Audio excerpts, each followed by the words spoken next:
നമസ്കാരം. Good morning കേരളത്തിലേക്ക് എല്ലാ പ്രേക്ഷകർക്കും സ്വാഗതം. എല്ലാവർക്കും നല്ലൊരു ദിവസം ആശംസിക്കുകയാണ്. ചില നിശബ്ദതകൾക്ക് വലിയൊരു പോരാട്ടത്തിൻ്റെ തന്നെ കഥ പറയാനുണ്ടാകും. കണ്ണുനീരിൻ്റെ നനവുള്ള എന്നാൽ തോറ്റുകൊടുക്കാൻ ഒട്ടും മനസ്സില്ലാത്ത കരുത്തുറ്റ മനുഷ്യരുടെ കഥ.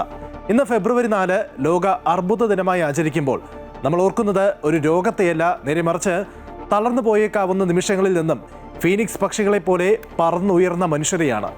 ജീവിതം കറുത്ത പുകമഞ്ഞിലേക്ക് മറഞ്ഞുപോയെന്ന് കരുതിയിടത്ത് പ്രിയപ്പെട്ടവരുടെ ഒരു ചേർത്ത് നിർത്തലിനോ ആശ്വാസവാക്കിലോ പ്രത്യാശയുടെ വെളിച്ചം കണ്ടെത്തിയ നിരവധി പേർ. അവർ നമുക്ക് പറഞ്ഞു തരുന്നത് വളരെ പ്രധാനപ്പെട്ട കാര്യങ്ങളാണ്.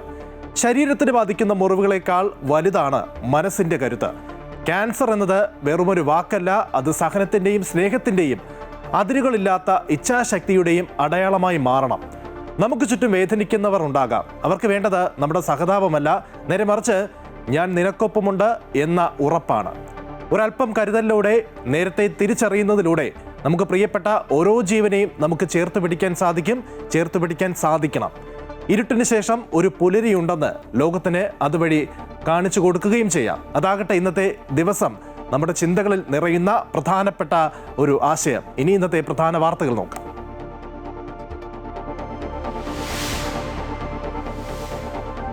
ഇന്ത്യ അമേരിക്ക വ്യാപാര കരാറിന്റെ പൂർണ്ണരൂപം ഉടൻ പുറത്തിറങ്ങുമെന്ന കേന്ദ്ര സർക്കാർ.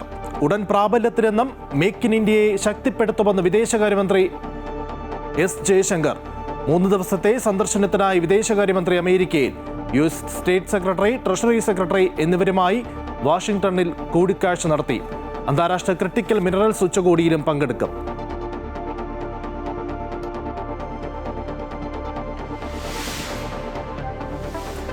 കേന്ദ്ര ബജറ്റിൽ കേരളത്തെ അവഗണിച്ചു എന്ന് ആരോപിച്ച് മുഖ്യമന്ത്രി നിയമസഭയിൽ ഇന്ന് പ്രമേയം അവതരിപ്പിക്കും. ശബരിമല സ്വർണ്ണക്കൊള്ളയിൽ സഭ ഇന്നും പ്രക്ഷുബ്ധമാകും. ചോദ്യോത്തരവേള മുതൽ പ്രതിഷേധിക്കാൻ പ്രതിപക്ഷം. സ്വർണ്ണ കവർച്ചാ കേസിലെ മുഖ്യപ്രതി ഉണ്ണികൃഷ്ണൻ പോറ്റിയുടെ ജാമ്യ ഹർജി ഇന്ന് കൊല്ലം വിജിലൻസ് കോടതിയിൽ.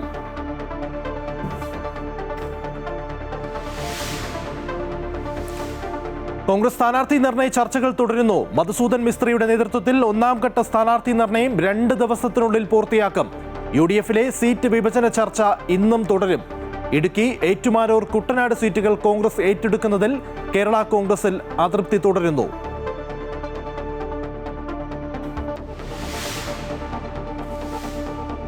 ഏലത്തിന് ഭേദപ്പെട്ട വില ലഭിക്കുമ്പോഴും രോഗബാധയും തൊഴിലാളി ക്ഷാമവും ഇടുക്കിയിലെ കർഷകർക്ക് തിരിച്ചടിയാകുന്നു. ജലസേചന സംവിധാനമില്ലാതെ ചെടികൾ കരിഞ്ഞുണങ്ങുന്നതും വെല്ലുവിളി. കോട്ടയം നട്ടാശ്ശേരിയിൽ വാട്ടർ അതോറിറ്റിയുടെ കുടിവെള്ളം മുടങ്ങിയിട്ട് 1.5 വർഷം. 100-ലധികം കുടുംബങ്ങൾ പ്രതിസന്ധിയിൽ. കുടിവെള്ളം ലഭിക്കുന്നില്ലെങ്കിലും വാട്ടർ അതോറിറ്റിയുടെ ബിൽ കൃത്യമായി ലഭിക്കുന്നുണ്ടെന്ന് നാട്ടുകാർ.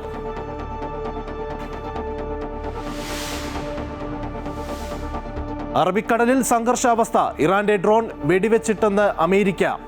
പടക്കപ്പലായ അബ്രഹാം ലിങ്കണ് നേരെ എത്തിയ ഡ്രോൺ വെടിവെച്ചിട്ടത് സ്വയം പ്രതിരോധത്തിനെന്നും വാദം.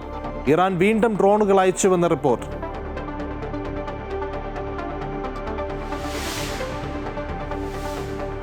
അണ്ടർ-19 ലോകകപ്പിൽ ഫൈനൽ ലക്ഷ്യമിട്ട് ഇന്ത്യ ഇന്ന് അഫ്ഗാനിസ്ഥാനെതിരെ. മത്സരം ഉച്ചയ്ക്ക് 1 മണി മുതൽ സിംബാബ്വേയിലെ ഹരാരയിൽ.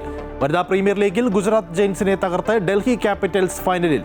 കിരീട പോരാട്ടം നാളെ. എതിരാളികൾ റോയൽ ചലഞ്ചേഴ്സ് ബംഗളൂരു.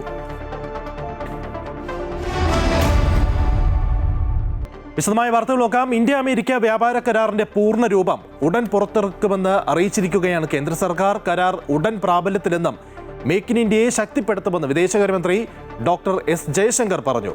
3 ദിവസത്തെ സന്ദർശനത്തിനായി വിദേശകാര്യമന്ത്രി വാഷിംഗ്ടണിലെത്തി. US state secretary, treasury secretary എന്നിവരുമായി അദ്ദേഹം കൂടിക്കാഴ്ചയും നടത്തി. അന്താരാഷ്ട്ര ക്രിട്ടിക്കൽ മിനറൽസ് ഉച്ചകോടിയിലും അദ്ദേഹം പങ്കെടുക്കും. അശ്വതി SM ന്യൂസ് ഡെസ്കിൽ നിന്നും ചേരുകയാണ്. അശ്വതി, വളരെ പ്രധാനപ്പെട്ട കരാറാണ്. കഴിഞ്ഞ ദിവസവും ഇത് സംബന്ധിച്ചുള്ള ചില അവ്യക്തതകൾ ഉണ്ടായിരുന്നു. അതായത് US പ്രസിഡന്റ് ഇക്കാര്യം അറിയിക്കുന്നു, പക്ഷേ ഇന്ത്യയുടെ ഭാഗത്ത് നിന്നും ഒരു ഔദ്യോഗിക സ്ഥിരീകരണം ലഭിച്ചിരുന്നില്ല. പക്ഷേ ഇപ്പോൾ അത് അങ്ങനെയല്ല.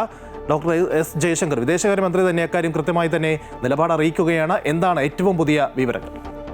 തീർച്ചയായും ലിജൻ, നമ്മൾക്കറിയാവുന്നതുപോലെ തന്നെ ഏറെ അനിശ്ചിതത്വങ്ങൾക്കും ഏറെ ചർച്ചകൾക്കും ഒടുവിലാണ് ഇന്ത്യ US വ്യാപാര കരാർ പ്രാബല്യത്തിലേക്ക് വരുന്നുവെന്നുള്ള വിവരങ്ങൾ പുറത്തുവരുന്നത്. കഴിഞ്ഞ ദിവസമാണ് US പ്രസിഡന്റ് ഡൊണാൾഡ് ട്രംപ് ഇത് സംബന്ധിച്ചുള്ള ഒരു റിപ്പോർട്ട് പുറത്തുവിട്ടത്. ഇതിന് പിന്നാലെ ഏറെ അനിശ്ചിതത്വങ്ങൾ നിലനിന്നിരുന്നു.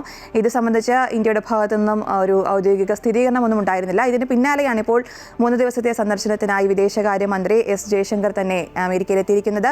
കരാറിന്റെ കൂടുതൽ വിശദാംശങ്ങൾ, കൂടുതൽ നിർണായക ചർച്ചകളിലേക്ക് ഈ സന്ദർശനം വഴി കടക്കുമെന്നാണ് നമുക്ക് മനസ്സിലാക്കാൻ സാധിക്കുന്നത്. ഇന്ത്യ അമേരിക്ക ബന്ധം കൂടുതൽ ഊർജിതപ്പെടുത്താനുള്ള നടപടികൾ മുന്നോട്ട് കൊണ്ടുപോകുമെന്നാണ് ഇപ്പോൾ നേതാക്കൾ വ്യക്തമാക്കുന്നത്. US ഇന്ത്യ വ്യാപാര കരാർ യാഥാർത്ഥ്യത്തിലാകുന്നതോടെ കേന്ദ്ര വിദേശകാര്യമന്ത്രി S Jaishankar US state secretary Marco റൂബിയോയുമായി കൂടിക്കാഴ്ച നടത്തിയിട്ടുണ്ട്. വാഷിംഗ്ടണിൽ ബുധനാഴ്ച ഇന്ന് നടക്കുന്ന നിർണായക ധാതു മന്ത്രിതല യോഗത്തിന് മുന്നോടിയായി കൂടിക്കാഴ്ച നടന്നിരുന്നു. US സ്റ്റേറ്റ് സെക്രട്ടറി സ്കോട്ട് ബെസന്റുമായും ജയശങ്കർ കൂടിക്കാഴ്ച നടത്തി. കൂടിക്കാഴ്ചയിൽ ഇരു രാജ്യങ്ങളും തമ്മിലുള്ള സാമ്പത്തിക പങ്കാളിത്തം മുന്നോട്ട് കൊണ്ടുപോകുമെന്നതിനും തന്ത്രപ്രധാനമായ സഹകരണം ശക്തിപ്പെടുത്താനുമുള്ള വഴികൾ ചർച്ച ചെയ്തുവെന്നാണ് അദ്ദേഹം പറഞ്ഞിട്ടുള്ളത്. വാഷിംഗ്ടണിൽ നടക്കുന്ന അന്താരാഷ്ട്ര ക്രിട്ടിക്കൽ മിനറൽസ് ഉച്ചകോടിയിലാണ് ഇന്ത്യ അടക്കം ഇന്ന് 50 രാജ്യങ്ങൾ പങ്കെടുക്കുന്നത്. ഇന്ത്യ US വ്യാപാര കരാറും സാമ്പത്തിക സഹകരണവുമായി ആകും കൂടുതൽ ഈ ചർച്ചകളിലെ പ്രധാന വിഷയങ്ങൾ. US സ്റ്റേറ്റ് സെക്രട്ടറി മാർക്കോ റൂബിയോയുമായി കൂടിക്കാഴ്ച നടത്തിയതിൽ സന്തോഷമുണ്ടെന്നാണ് എസ് ജയശങ്കർ ഈ ഒരു കൂടിക്കാഴ്ചയ്ക്ക് പിന്നാലെ നേരത്തെ ഇത് സംബന്ധിച്ച് നടന്ന ചർച്ചകൾക്ക് പിന്നാലെ എക്സിൽ കുറിച്ചിരുന്നത്. ഉഭയകക്ഷി സഹകരണം, പ്രാദേശിക ആഗോള പ്രശ്നങ്ങൾ എന്നിവ ഈ ഒരു കൂടിക്കാഴ്ചയിൽ ചർച്ചയായിട്ടുണ്ട്. വ്യാപാരം, ഊർജ്ജം, ആണവ പ്രതിരോധം, നിർണായക ധാതുക്കൾ, സാങ്കേതികവിദ്യ എന്നിവ ചർച്ച ചെയ്യപ്പെട്ടുവെന്നും ജയശങ്കർ അറിയിച്ചിട്ടുണ്ട്. പ്രധാനമന്ത്രി നരേന്ദ്രമോദിയും US പ്രസിഡന്റ് ഡൊണാൾഡ് ട്രംപും തമ്മിലുള്ള ടെലിഫോൺ ചർച്ചയ്ക്ക് പിന്നാലെയാണ് ഈ കരാർ സംബന്ധിച്ചുള്ള വിശദാംശങ്ങൾ പുറത്തു വന്നിരുന്നത്. ഇന്ത്യ US വ്യാപാര കരാറിന്റെ പശ്ചാത്തലത്തിൽ കൂടിയാണ് വിദേശകാര്യമന്ത്രിയുടെ ഈ സന്ദർശനം. കരാർ പ്രകാരം ഇന്ത്യയുടെ ഉൽപ്പന്നങ്ങളുടെ തീരുവ 25% നിന്ന് 18% കുറയ്ക്കാൻ ട്രംപ് കഴിഞ്ഞ ദിവസം അത്തരത്തിലൊരു തീരുമാനത്തിലേക്ക് എത്തിയിട്ടുണ്ട്. ഇത് ഉടനടി പ്രാബല്യത്തിൽ വരുമെന്നാണ് നമുക്ക് മനസ്സിലാക്കാൻ സാധിക്കുന്നത്. എന്തായാലും ഈ കരാറിനെ തുടർന്ന് തൊഴിലവസരങ്ങൾ വർദ്ധിക്കുമെന്നും സാമ്പത്തിക വളർച്ച ത്വരിതപ്പെടുത്തുമെന്നും നൂതന ആശയങ്ങളെ പ്രോത്സാഹിപ്പിക്കുമെന്നും ഇന്ത്യയുടെ പ്രധാന സംരംഭമായ മേക്ക് ഇൻ ഇന്ത്യയെ ശക്തിപ്പെടുത്തുമെന്നുമാണ് വിദേശകാര്യമന്ത്രിയെ വ്യക്തമാക്കുന്നത്. അതിനിടെ പെട്രോളിയം, പ്രതിരോധം, ഇലക്ട്രോണിക്സ്, ഫാർമസ്യൂട്ടിക്കൽസ്, ടെലികോം മേഖലയിലെ ഉൽപ്പന്നങ്ങളും വിമാനങ്ങളും ഇന്ത്യ അമേരിക്കയിൽ നിന്ന് വാങ്ങുമെന്നും കേന്ദ്ര സർക്കാർ വൃത്തങ്ങൾ പറഞ്ഞിട്ടുണ്ട്. എന്തായാലും കരാർ സംബന്ധിച്ചുള്ള കൂടുതൽ വിശദാംശങ്ങൾ ഈ ഒരു വിദേശകാര്യമന്ത്രിയുടെ ചർച്ചകൾക്ക് പിന്നാലെയാകും വ്യക്തമാവുക. ഇത് സംബന്ധിച്ചുള്ള കൂടുതൽ വിശദാംശങ്ങൾ പുറത്തുവരേണ്ടതുണ്ട്. ഇന്ത്യൻ കാർഷിക മേഖലയിൽ ചില ഉൽപ്പന്നങ്ങളും കരാറിൽ ഉൾപ്പെടുന്നതായും കേന്ദ്ര സർക്കാർ വൃത്തങ്ങളെ ഉദ്ധരിച്ചുള്ള റിപ്പോർട്ടുകളിലുണ്ട്. കൂടുതൽ മേഖലകൾ ഉൾക്കൊള്ളുന്ന സമഗ്രമായ കരാറിനുള്ള ചർച്ചകൾ തുടരുമെന്നാണ് നമുക്ക് മനസ്സിലാക്കാൻ സാധിച്ചിട്ടുള്ളത്. കേന്ദ്ര സർക്കാരും അത്തരത്തിൽ തന്നെയാണ് വ്യക്തമാക്കുന്നത്. എന്തായാലും ഈ ഒരു ചർച്ചകൾക്ക് ശേഷമാകും ഇനി കൂടുതൽ വിശദാംശങ്ങൾ, ഈ കരാറുമായി ബന്ധപ്പെട്ട ഔദ്യോഗിക വിശദാംശങ്ങൾ പുറത്തുവരേണ്ടതുണ്ട്. എന്തായാലും നമുക്ക് ഇന്ത്യയും അമേരിക്കയും തമ്മിലുള്ള വ്യാപാര ബന്ധത്തിൽ ഒരു മുതൽക്കൂട്ടാകും കരാറെന്ന് തന്നെ നമുക്ക് പ്രത്യാശിക്കാം. ലിജിൻ, തീർച്ചയായും എന്തായാലും വളരെ നിർണായകമായിട്ടുള്ള കരാറാണ് ഇന്ത്യ US വാണിജ്യ കരാർ. എന്തായാലും അത് കഴിഞ്ഞ ദിവസം വരെയും അക്കാര്യത്തിൽ ചില അവ്യക്തതകൾ ഉണ്ടായിരുന്നു. പ്രത്യേകിച്ച് നേരത്തെ ഈ ഇന്ത്യ പാകിസ്ഥാൻ യുദ്ധ സമയത്ത് അല്ലെങ്കിൽ ആ ഒരു പോരാട്ട സമയത്ത് ആദ്യം ഈ പ്രഖ്യാപനം നടത്തുന്നത്, പാകിസ്ഥാൻ പിൻവാങ്ങി എന്ന പ്രഖ്യാപനം നടത്തുന്നത് US പ്രസിഡന്റ് ഡൊണാൾഡ് ട്രംപ് ആയിരുന്നു. സമാനമായ രീതിയിൽ ഈ കരാറുമായി ബന്ധപ്പെട്ടും അത്തരത്തിൽ ചില പ്രഖ്യാപനങ്ങൾ ട്രംപ് നടത്തി എന്നുള്ള വിമർശനമാണ് പ്രതിപക്ഷത്തിൻ്റെ ഭാഗത്തുനിന്ന് പ്രധാനമായും ഉയർന്നു വന്നിരുന്നത്. എന്തായാലും അക്കാര്യത്തിലൊരു തീരുമാനമുണ്ടാകുന്നു. എത്രയും പെട്ടെന്ന് തന്നെ ഈ കരാർ പ്രാബല്യത്തിൽ വരുമെന്ന് ഔദ്യോഗികമായി തന്നെ ഇന്ത്യ ഇപ്പോൾ സ്ഥിരീകരിക്കുകയാണ്. അതുമായി ബന്ധപ്പെട്ടുള്ള വിവരങ്ങൾ ഉടൻ തന്നെ ലഭ്യമാകും. അത് കൃത്യമായി തന്നെ അറിയിക്കുകയും ചെയ്യുന്നുണ്ട്.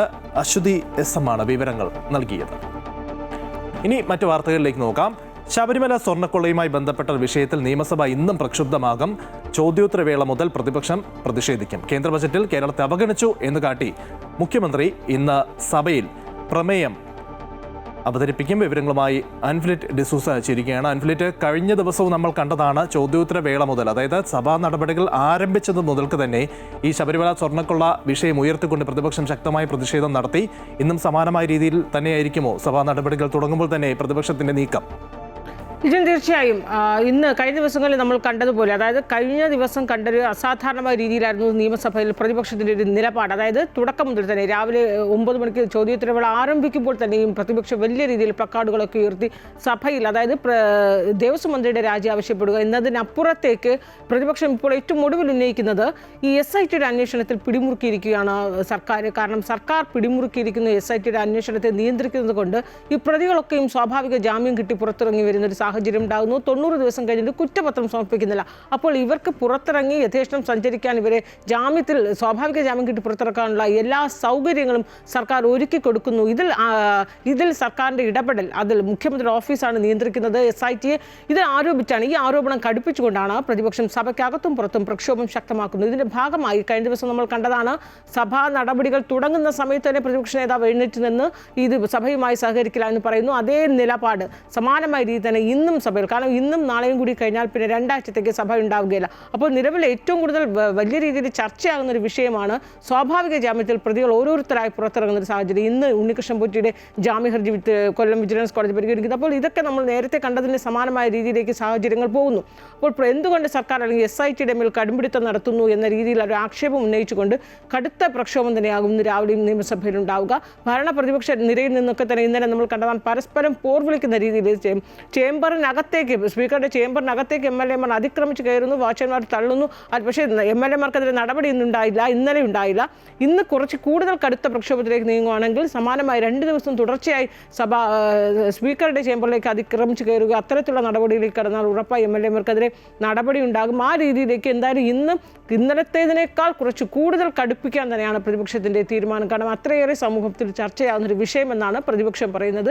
മാത്രമല്ല, സർക്കാരിൻ്റെ ഭാഗത്ത് നിന്ന് ഹൈക്കോടതി ഉണ്ടായ ചില പരാമർശങ്ങൾ ഉയർത്തിക്കാട്ടി മാത്രമാണ് സർക്കാർ അതിനെ പ്രതിരോധിച്ചുകൊണ്ടേയിരിക്കുന്നത്. എന്തായാലും ഈ വിഷയത്തിൽ വലിയ രീതിയിലുള്ള പ്രതിഷേധം ഉണ്ടാകും. അതോടൊപ്പം നിയമസഭയിൽ നിന്ന് ഏറ്റവും ശ്രദ്ധേയമാകുന്നത് കേന്ദ്ര ബജറ്റ് കേരളത്തെ പൂർണ്ണമായും അവഗണിച്ചു എന്ന് ഉയർത്തിക്കാട്ടി മുഖ്യമന്ത്രി ഇന്ന് പ്രമേയം അവതരിപ്പിക്കും. സ്വാഭാവികമായും ഭരണപക്ഷവും പ്രതിപക്ഷവും പ്രമേയത്തെ ഏകകണ്ഠമായി തന്നെ അനുകൂലിക്കുകയും പ്രമേയം പാസ്സാക്കപ്പെടുകയും ചെയ്യും. കാരണം കേന്ദ്ര സർക്കാർ ബജറ്റിൽ കേരളത്തെ അവഗണിച്ചു, കേരളത്തിന് ഒന്നും ലഭിച്ചില്ല, കേരളം ഈ ഇന്ത്യയുടെ ഭൂപടത്തിലുണ്ട് എന്ന കാര്യം പോലും കേന്ദ്രം മറന്നു, കേന്ദ്രമന്ത്രി നിർമ്മലാ സീതാരാമൻ മറന്നു എന്നാണ് മുഖ്യമന്ത്രിയും പ്രതിപക്ഷ നേതാവും ഒരേ സ്വരത്തിൽ പറഞ്ഞത്.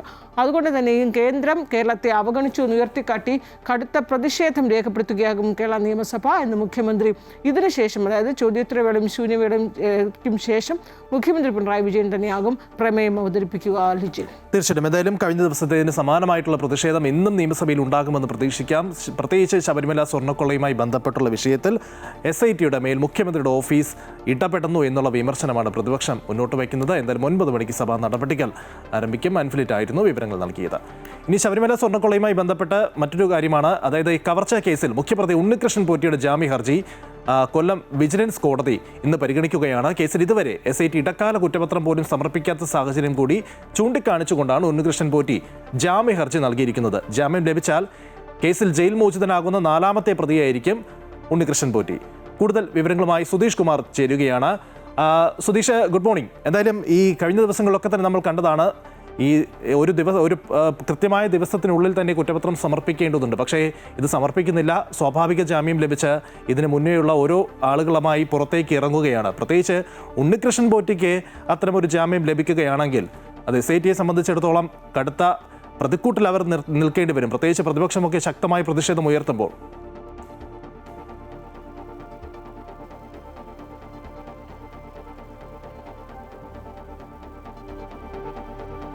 തീർച്ചയായും ലിജിൻ, അങ്ങനെ തന്നെയാണ്. ഉണ്ണികൃഷ്ണൻ പോറ്റി ഈ കേസിലെ മുഖ്യ പ്രതിയാണ്. ഉണ്ണികൃഷ്ണൻ പോറ്റിക്ക് ജാമ്യം ലഭിച്ചാൽ അത് SITയെ സംബന്ധിച്ചിടത്തോളം വലിയൊരു തിരിച്ചടി തന്നെയാണ്. കാരണം ഇതുവരെയുള്ള അന്വേഷണത്തിലൊക്കെ തന്നെ അത് സാരമായി ബാധിക്കുകയും ചെയ്യും. കാര്യം ഇത്രയും അറസ്റ്റുകളും പ്രതികൾക്ക് കസ്റ്റഡിയിൽ ഉണ്ടായിട്ട് പോലും ഇവർക്ക് ആവശ്യമായ അല്ലെങ്കിൽ ഇവരുടെ കാര്യങ്ങൾ സൂചിപ്പിച്ചുകൊണ്ട് കോടതിയിലൊരു കുറ്റപത്രം, അതൊരു ഇടക്കാല കുറ്റപത്രം പോലും സമർപ്പിക്കുന്നതിന് SITക്ക് സാധിച്ചിട്ടില്ല എന്ന തരത്തിലുള്ള ഒരു വിമർശനം, ഒരു വിലയിരുത്തലുകളൊക്കെ നിയമവിദഗ്ധരുടെ ഭാഗത്തുനിന്നും കോടതിയുടെ ഭാഗത്തുനിന്നും ഹൈക്കോടതി വരെ ഇക്കാര്യങ്ങൾ ചൂണ്ടിക്കാണിച്ചുകൊണ്ട് രൂക്ഷ വിമർശനമാണ് നടത്തിയത്. കാരണം SIT ഇത്തരത്തിലൊരു മെല്ലെപ്പോക്ക് അല്ലെങ്കിൽ അവരുടെ ഒരു നിർജീവാവസ്ഥ കാരണം ഇത്തരത്തിൽ പല പ്രതികൾക്കും പുറത്തേക്ക് ഇറങ്ങേണ്ടി വരുന്ന ഒരു സാഹചര്യം. അതുകൊണ്ട് തന്നെ പ്രതികളെ അറസ്റ്റ് ചെയ്തു അല്ലെങ്കിൽ കേസ് മുന്നോട്ട് കൊണ്ടുപോകുന്നു എന്നൊക്കെ SIT ഹൈക്കോടതിയിൽ വാദിക്കുമ്പോഴും ഹൈക്കോടതിയുടെ ഒരു രൂക്ഷ വിമർശനം ഉണ്ടായത് പ്രതികൾക്ക് എങ്ങനെ ഈ ഒരു ജാമ്യ ഹർജി ലഭിക്കുന്നു, അല്ലെങ്കിൽ ഇടക്കാല ഉത്തരവ് അല്ലെങ്കിൽ ഇടക്കാല കുറ്റപത്രം സമർപ്പിക്കുക പോലും ചെയ്യാതെ എങ്ങനെ ഇവർക്കൊക്കെ ജാമ്യം ലഭിക്കുന്നു എന്ന തരത്തിലുള്ള ഒരു രൂക്ഷ വിമർശനം ഹൈക്കോടതി ഉന്നയിച്ചിരുന്നു. ആ ഒരു സാഹചര്യത്തിൽ കൂടിയാണ് ഉണ്ണികൃഷ്ണൻ പോറ്റിയുടെ ദ്വാരപാല ദ്വാരപാലക കേസിൽ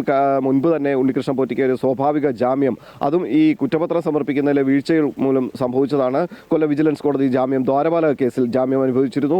ഇപ്പോൾ കട്ടിളപ്പാളി കേസിലാണ് ഇന്ന് ഉണ്ണികൃഷ്ണൻ പോറ്റിയുടെ ജാമ്യ ഹർജി വീണ്ടും കൊല്ലം വിജിലൻസ് കോടതി പരിഗണിക്കുന്നത്. പ്രതിഭാഗം ഈ കാര്യം ചൂണ്ടിക്കാണിച്ചുകൊണ്ട് തന്നെയാണ്. കാരണം ഇടക്കാല ഉത്തരവ് പോലും അല്ലെങ്കിൽ ഇടക്കാല കുറ്റപത്രം സമർപ്പിക്കുന്നതിൽ SITക്ക് വീഴ്ച വന്നിരിക്കുന്നു. SIT ഇക്കാര്യങ്ങളൊന്നും കുറ്റപത്രം സമർപ്പിച്ചിട്ടില്ല. അതുകൊണ്ട് ഉണ്ണികൃഷ്ണൻ പോറ്റിക്ക് സ്വാഭാവിക ജാമ്യം ലഭിക്കണം എന്ന് ചൂണ്ടിക്കാണിച്ചുകൊണ്ട് തന്നെയാണ് പ്രതിഭാഗം കൊല്ലം വിജിലൻസ് കോടതിയിൽ ജാമ്യ ഹർജി ഫയൽ ചെയ്തിട്ടുള്ളത്. അതുകൊണ്ട് തന്നെ ഈ രണ്ട് കേസുകളിലും ദ്വാരപാലക കേസിൽ നേരത്തെ തന്നെ ഉണ്ണികൃഷ്ണൻ പോറ്റിക്ക് ജാമ്യം ലഭിച്ചിരുന്നു. ഈ കട്ടിളപ്പാളി കേസിൽ കൂടി ഉണ്ണികൃഷ്ണൻ പോറ്റിക്ക് ഇന്ന് കൊല്ലം വിജിലൻസ് കോടതി സ്വാഭാവിക ജാമ്യം അനുവദിക്കുകയാണെങ്കിൽ ഉണ്ണികൃഷ്ണൻ പോറ്റി ജയിലിന് പുറത്തേക്കിറങ്ങും. ഈ ഒരു കേസുമായി ബന്ധപ്പെട്ടപ്പോൾ 4ാമത്തെ പ്രതിയാണ് അഡ്മിനിസ്ട്രേറ്റീവ് ഓഫീസർമാരായ മുരാരി ബാബു, ശ്രീകുമാർ, ഒപ്പം തന്നെ executive officer SD Sudheesh Kumar എന്നിവർ നേരത്തെ തന്നെ പുറത്തിറങ്ങിയിരുന്നു. ഈ 3 പ്രതികളും ഇപ്പോൾ ജയിലിന് പുറത്താണ്. അതോട് ഈ ഉണ്ണികൃഷ്ണൻ പോറ്റിക്ക് കൂടി ജാമ്യം ലഭിക്കുകയാണെങ്കിൽ ഈ കേസിൽ 4ാമതായി പുറത്തിറങ്ങുന്ന വ്യക്തി കൂടിയാവും ഉണ്ണികൃഷ്ണൻ പോറ്റി. മറ്റൊരു സംഭവം, കഴിഞ്ഞ ദിവസം തന്ത്രിയുടെ ജാമ്യ ഹർജിയും ഇത്തരത്തിൽ പരിഗണിച്ചിരുന്നു. തന്ത്രിയുടെ ജാമ്യ ഹർജി 9ലേക്ക് വിധി പറയുന്നതിന് വാദം കേട്ടുകൊണ്ട് 9ലേക്ക് വിധി പറയുന്നതിന് അടുത്ത തിങ്കളാഴ്ചത്തേക്ക് വിധി പറയുന്നതിന് കോടതി മാറ്റിവെച്ചിട്ടുണ്ട്. ഏതായാലും ഉണ്ണികൃഷ്ണൻ പോറ്റിയെ സംബന്ധിച്ചിടത്തോളം അല്ലെങ്കിൽ SITയെ സംബന്ധിച്ചിടത്തോളം ഇന്നൊരു വലിയ നിർണായക ദിവസം തന്നെ എന്ന് പറയാം. കാരണം മുഖ്യ പ്രതിയാണ് ശബരിമല സ്വർണ്ണക്കേസിലെ ഈ കേസുമായി ബന്ധപ്പെട്ട അറസ്റ്റിലാവുന്ന മുഖ്യ പ്രതി എന്ന നിലയിൽ ഉണ്ണികൃഷ്ണൻ പോറ്റിക്ക് ഈ കേസിൽ ജാമ്യം ലഭിക്കുകയാണെങ്കിൽ അത് SITക്ക് അത് വലിയൊരു തിരിച്ചടി തന്നെയാകും. കോടതിയുടെ വിമർശനങ്ങളൊക്കെ നേരിടുന്ന ഒരു പശ്ചാത്തലത്തിൽ കൂടിയാണ് ഉണ്ണികൃഷ്ണൻ പോറ്റി ഈ ജാമ്യ ഹർജി, അദ്ദേഹത്തിന്റെ കട്ടിളപ്പാളി കേസിലെ ജാമ്യ ഹർജി ഇന്ന് പരിഗണിക്കുന്നത്. ദ്വാരപാലക കേസിൽ നേരത്തെ തന്നെ ജാമ്യം ലഭിച്ചിട്ടുണ്ട്. ഉണ്ണികൃഷ്ണൻ പോറ്റിക്ക് കട്ടിളപ്പാളി കേസിൽ ഇന്ന് ജാമ്യം ലഭിക്കുകയാണെങ്കിൽ ജയിലിന് പുറത്തേക്ക് ഉണ്ണികൃഷ്ണൻ പോറ്റിക്കും വഴിയൊരുങ്ങുകയാണ്. ഇത് ഒരു തിരിച്ചടി തന്നെയാണ് പ്രത്യേക അന്വേഷണ സംഘത്തിന്. ഇത് പ്രതിപക്ഷങ്ങളും ഒപ്പം തന്നെ കോടതിയും ഒക്കെ രൂക്ഷ വിമർശനങ്ങൾ ഉയർത്തുന്ന ഒരു പശ്ചാത്തലത്തിൽ തന്നെയാണ് ഈ ഉണ്ണികൃഷ്ണൻ പോറ്റിയുടെ ജാമ്യ ഹർജി കൊല്ലം വിജിലൻസ് കോടതി ഇന്ന് പരിഗണിക്കുക. ഏതായാലും 11 മണിയോടുകൂടി രാവിലെ 11 മണിയോടുകൂടി ഈ കേസിലെ ഉണ്ണികൃഷ്ണൻ പോറ്റിയുടെ ജാമ്യ ഹർജി പരിഗണിച്ചുകൊണ്ടുള്ള കൊല്ലം വിജിലൻസ് കോടതിയുടെ വിധി ഉണ്ടാവും. തീർച്ചയായും എന്തായാലും ശബരിമല സ്വർണ്ണക്കൊള്ളയുമായി ബന്ധപ്പെട്ട വളരെ നിർണായകമായിട്ടുള്ള ദിനമാണ്. പ്രത്യേകിച്ച് ഉണ്ണികൃഷ്ണൻ പോറ്റിക്ക് മാത്രമല്ല പ്രത്യേക അന്വേഷണ സംഘത്തിനും ഇന്ന് നിർണായകമാണെന്ന് പറയേണ്ടി വരും. സ്വാഭാവിക ജാമ്യത്തിനാണ് ഉണ്ണികൃഷ്ണൻ പോറ്റി ഈ ജാമ്യ ഹർജി നൽകിയിരിക്കുന്നത്. എന്തായാലും കോടതി ഇത് പരിഗണിച്ചതിന് ശേഷം 90 ദിവസമായിട്ടും കുറ്റപത്രം പോലും നൽകാൻ പ്രത്യേക അന്വേഷണ സംഘത്തിന് സാധിച്ചിട്ടില്ല. എന്തായാലും ജാമ്യം ലഭിക്കുകയാണെങ്കിൽ തീർച്ചയായിട്ടും SITക്ക് മേലുള്ള സമ്മർദ്ദം അല്ലെങ്കിൽ SITക്ക് മേൽ കൂടുതൽ വിമർശനം ഉണ്ടാകാനുള്ള സാധ്യത നിശ്ചയമാണ്. പ്രതിപക്ഷം ഇപ്പോൾ ഉന്നയിക്കുന്നത് പോലെ എന്തുകൊണ്ടാണ് പ്രതികളെ സംരക്ഷിക്കുന്ന നിലപാടാണോ SIT ഇത്തരത്തിൽ സ്വീകരിക്കുന്നത് എന്ന ചോദ്യം അവിടെ കൂടുതൽ പ്രസക്തമാവുകയും ചെയ്യും. സുധീഷാണ് വിവരങ്ങൾ നൽകിയത്.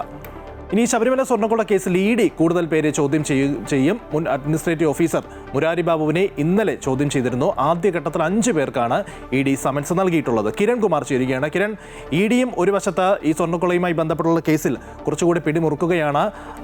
5ഓളം പേർക്ക് സമൻസ് നൽകി എന്നാണ് മനസ്സിലാക്കുന്നത്.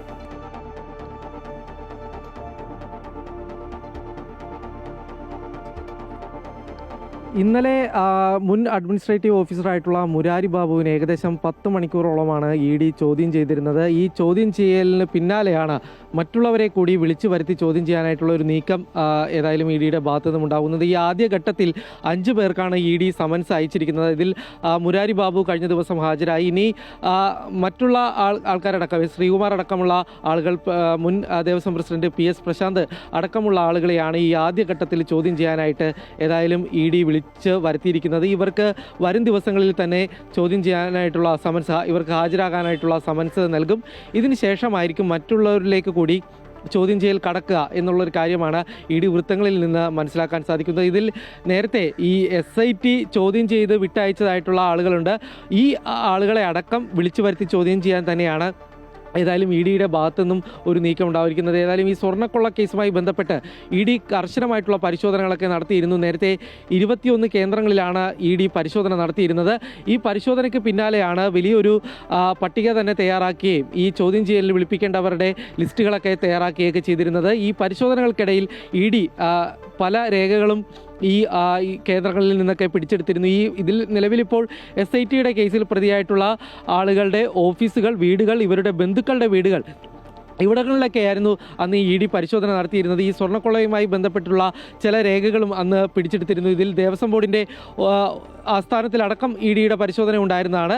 ഈ രേഖകൾ കൂടി പരിശോധിച്ചതിൻ്റെ അടിസ്ഥാനത്തിൽ വലിയൊരു ചോദ്യാവലി തന്നെ ED തയ്യാറാക്കിയിട്ടുണ്ട്. ഇതിൻ്റെ അടിസ്ഥാനത്തിലാണ് ഇന്നലെ വലിയൊരു വിശദമായിട്ടുള്ള ഒരു ചോദ്യം ചെയ്യൽ മുരാരി ബാബുവിനെ ED ചെയ്തിരുന്നത്.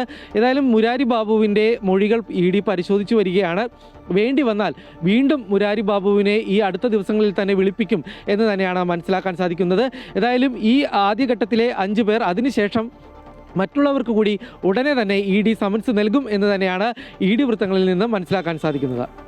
ശരി, എന്തായാലും EDയും ശബരിമല സ്വർണ്ണക്കൊള്ളയുമായി ബന്ധപ്പെട്ടുള്ള കേസിൽ കൂടുതൽ അന്വേഷണം കടുപ്പിക്കുകയാണ്. 5 പേർക്ക് ആദ്യഘട്ടത്തിൽ സമൻസ് നൽകിയിട്ടുണ്ട്. ഇനിയും കൂടുതൽ പേരെ ചോദ്യം ചെയ്യുമെന്നാണ് മനസ്സിലാക്കുന്നത്. കിരൺകുമാർ ആയിരുന്നു വിവരങ്ങൾ നൽകിയത്. ഇനി തെരഞ്ഞെടുപ്പ് വാർത്തകളിലേക്കാണ്. കോൺഗ്രസിലെ സ്ഥാനാർത്ഥി നിർണയവും UDFിലെ ഉഭയകക്ഷി ചർച്ചകളും തുടരുന്നുണ്ട്. സ്ക്രീനിംഗ് കമ്മിറ്റി അധ്യക്ഷൻ മധുസൂദൻ മിശ്രയുടെ നേതൃത്വത്തിൽ കോൺഗ്രസിലെ 1ാം ഘട്ട സ്ഥാനാർത്ഥി നിർണയം 2 ദിവസത്തിനുള്ളിൽ പൂർത്തിയാക്കും. ഇടുക്കി, ഏറ്റുമാനൂർ, കുട്ടനാട് സീറ്റുകൾ കോൺഗ്രസ് ഏറ്റെടുക്കുന്നതിൽ കടുത്ത അതൃപ്തിയിൽ ആണ് കേരള കോൺഗ്രസ് ഉള്ളത്. അൻഫ്ലിറ്റ് ഡിസൂസ വിവരങ്ങൾ നൽകും. അൻഫ്ലിറ്റ്, ഈ ചർച്ചകൾ ഇങ്ങനെ പുരോഗമിക്കുകയാണ്. മാത്രമല്ല കേരള കോൺഗ്രസിൻ്റെ ഒരു അതൃപ്തി കഴിഞ്ഞ ദിവസം ഉണ്ടായിരുന്നു, അതിപ്പോൾ തുടരുകയാണ്. കാരണം അവർ ഇപ്പോഴും പറയുന്നത് കഴിഞ്ഞ തവണ മത്സരിച്ച അതേ സീറ്റുകളിൽ തങ്ങൾ മത്സരിക്കും എന്നുള്ള നിലപാടാണ്. ഏതെങ്കിലും തരത്തിൽ എത്രയും പെട്ടെന്ന് തന്നെ ഒരു സമവായത്തിനായിരിക്കുമല്ലോ ശ്രമിക്കുക.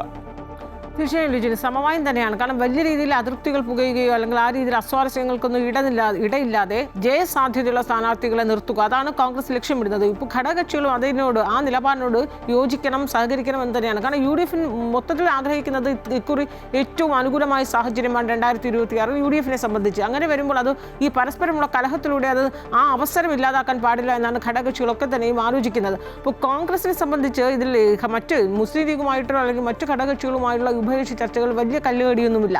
അപ്പോൾ ഒരു അതൃപ്തി പുകയുന്നത് കേരള കോൺഗ്രസിൽ മാത്രമാണ്. കാരണം നിലവിലിപ്പോൾ 10 സീറ്റുകളാണ് അവരുടെ കൈവശമുള്ളത്. ആ 10 സീറ്റുകൾ മത്സരിക്കുന്നിടത്ത് നിന്ന് ഏറ്റവും കുറഞ്ഞൊരു 3 സീറ്റുകൾ എടുക്കുക എന്നതാണ് കോൺഗ്രസിൻ്റെ നിലപാട്. 4 സീറ്റ് എന്നുള്ളത് ഇപ്പോൾ 3 സീറ്റ് എന്ന ചർച്ചയിലേക്ക് വന്നിരിക്കുകയാണ്. അതായത് ഏറ്റുമാനൂർ, ഇടുക്കി, കുട്ടനാട് ഈ 3 സീറ്റുകളും ജയസാധ്യതയില്ല, അത് കോൺഗ്രസ് ഏറ്റെടുക്കുമെന്ന് പറയുമ്പോൾ കേരള കോൺഗ്രസ് ആകട്ടെ തങ്ങൾക്ക് അങ്ങനെ 6-7 സീറ്റുകളിൽ ചുരുങ്ങാൻ താല്പര്യമില്ല. അതിൽ കടുത്ത വിയോജിപ്പ് കേരള കോൺഗ്രസ് അറിയിക്കുകയും ചെയ്യുന്നുണ്ട്. കേരള കോൺഗ്രസ് ഈ കടുത്ത വിയോജിപ്പ് നിൽക്കുകയാണെങ്കിൽ ഈ 3 സീറ്റുകൾ കോൺഗ്രസ് ഏറ്റെടുക്കുകയും പകരം കോൺഗ്രസിന്റെ കൈവശമുള്ള പൂഞ്ഞാറ് കേരള കോൺഗ്രസിന് നൽകുകയും ചെയ്യും. ഇപ്പോൾ ഏറെക്കുറെ ആ രീതിയിലാണ് ചർച്ചകളൊക്കെ മുന്നോട്ട് പോകുന്നത്.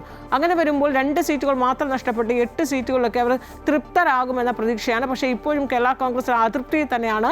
1ാം ഘട്ട ചർച്ചയൊക്കെ ഇന്നലെയും മിനിഞ്ഞാന്നും ഒക്കെ ആയിട്ട് നടന്നിരുന്നു.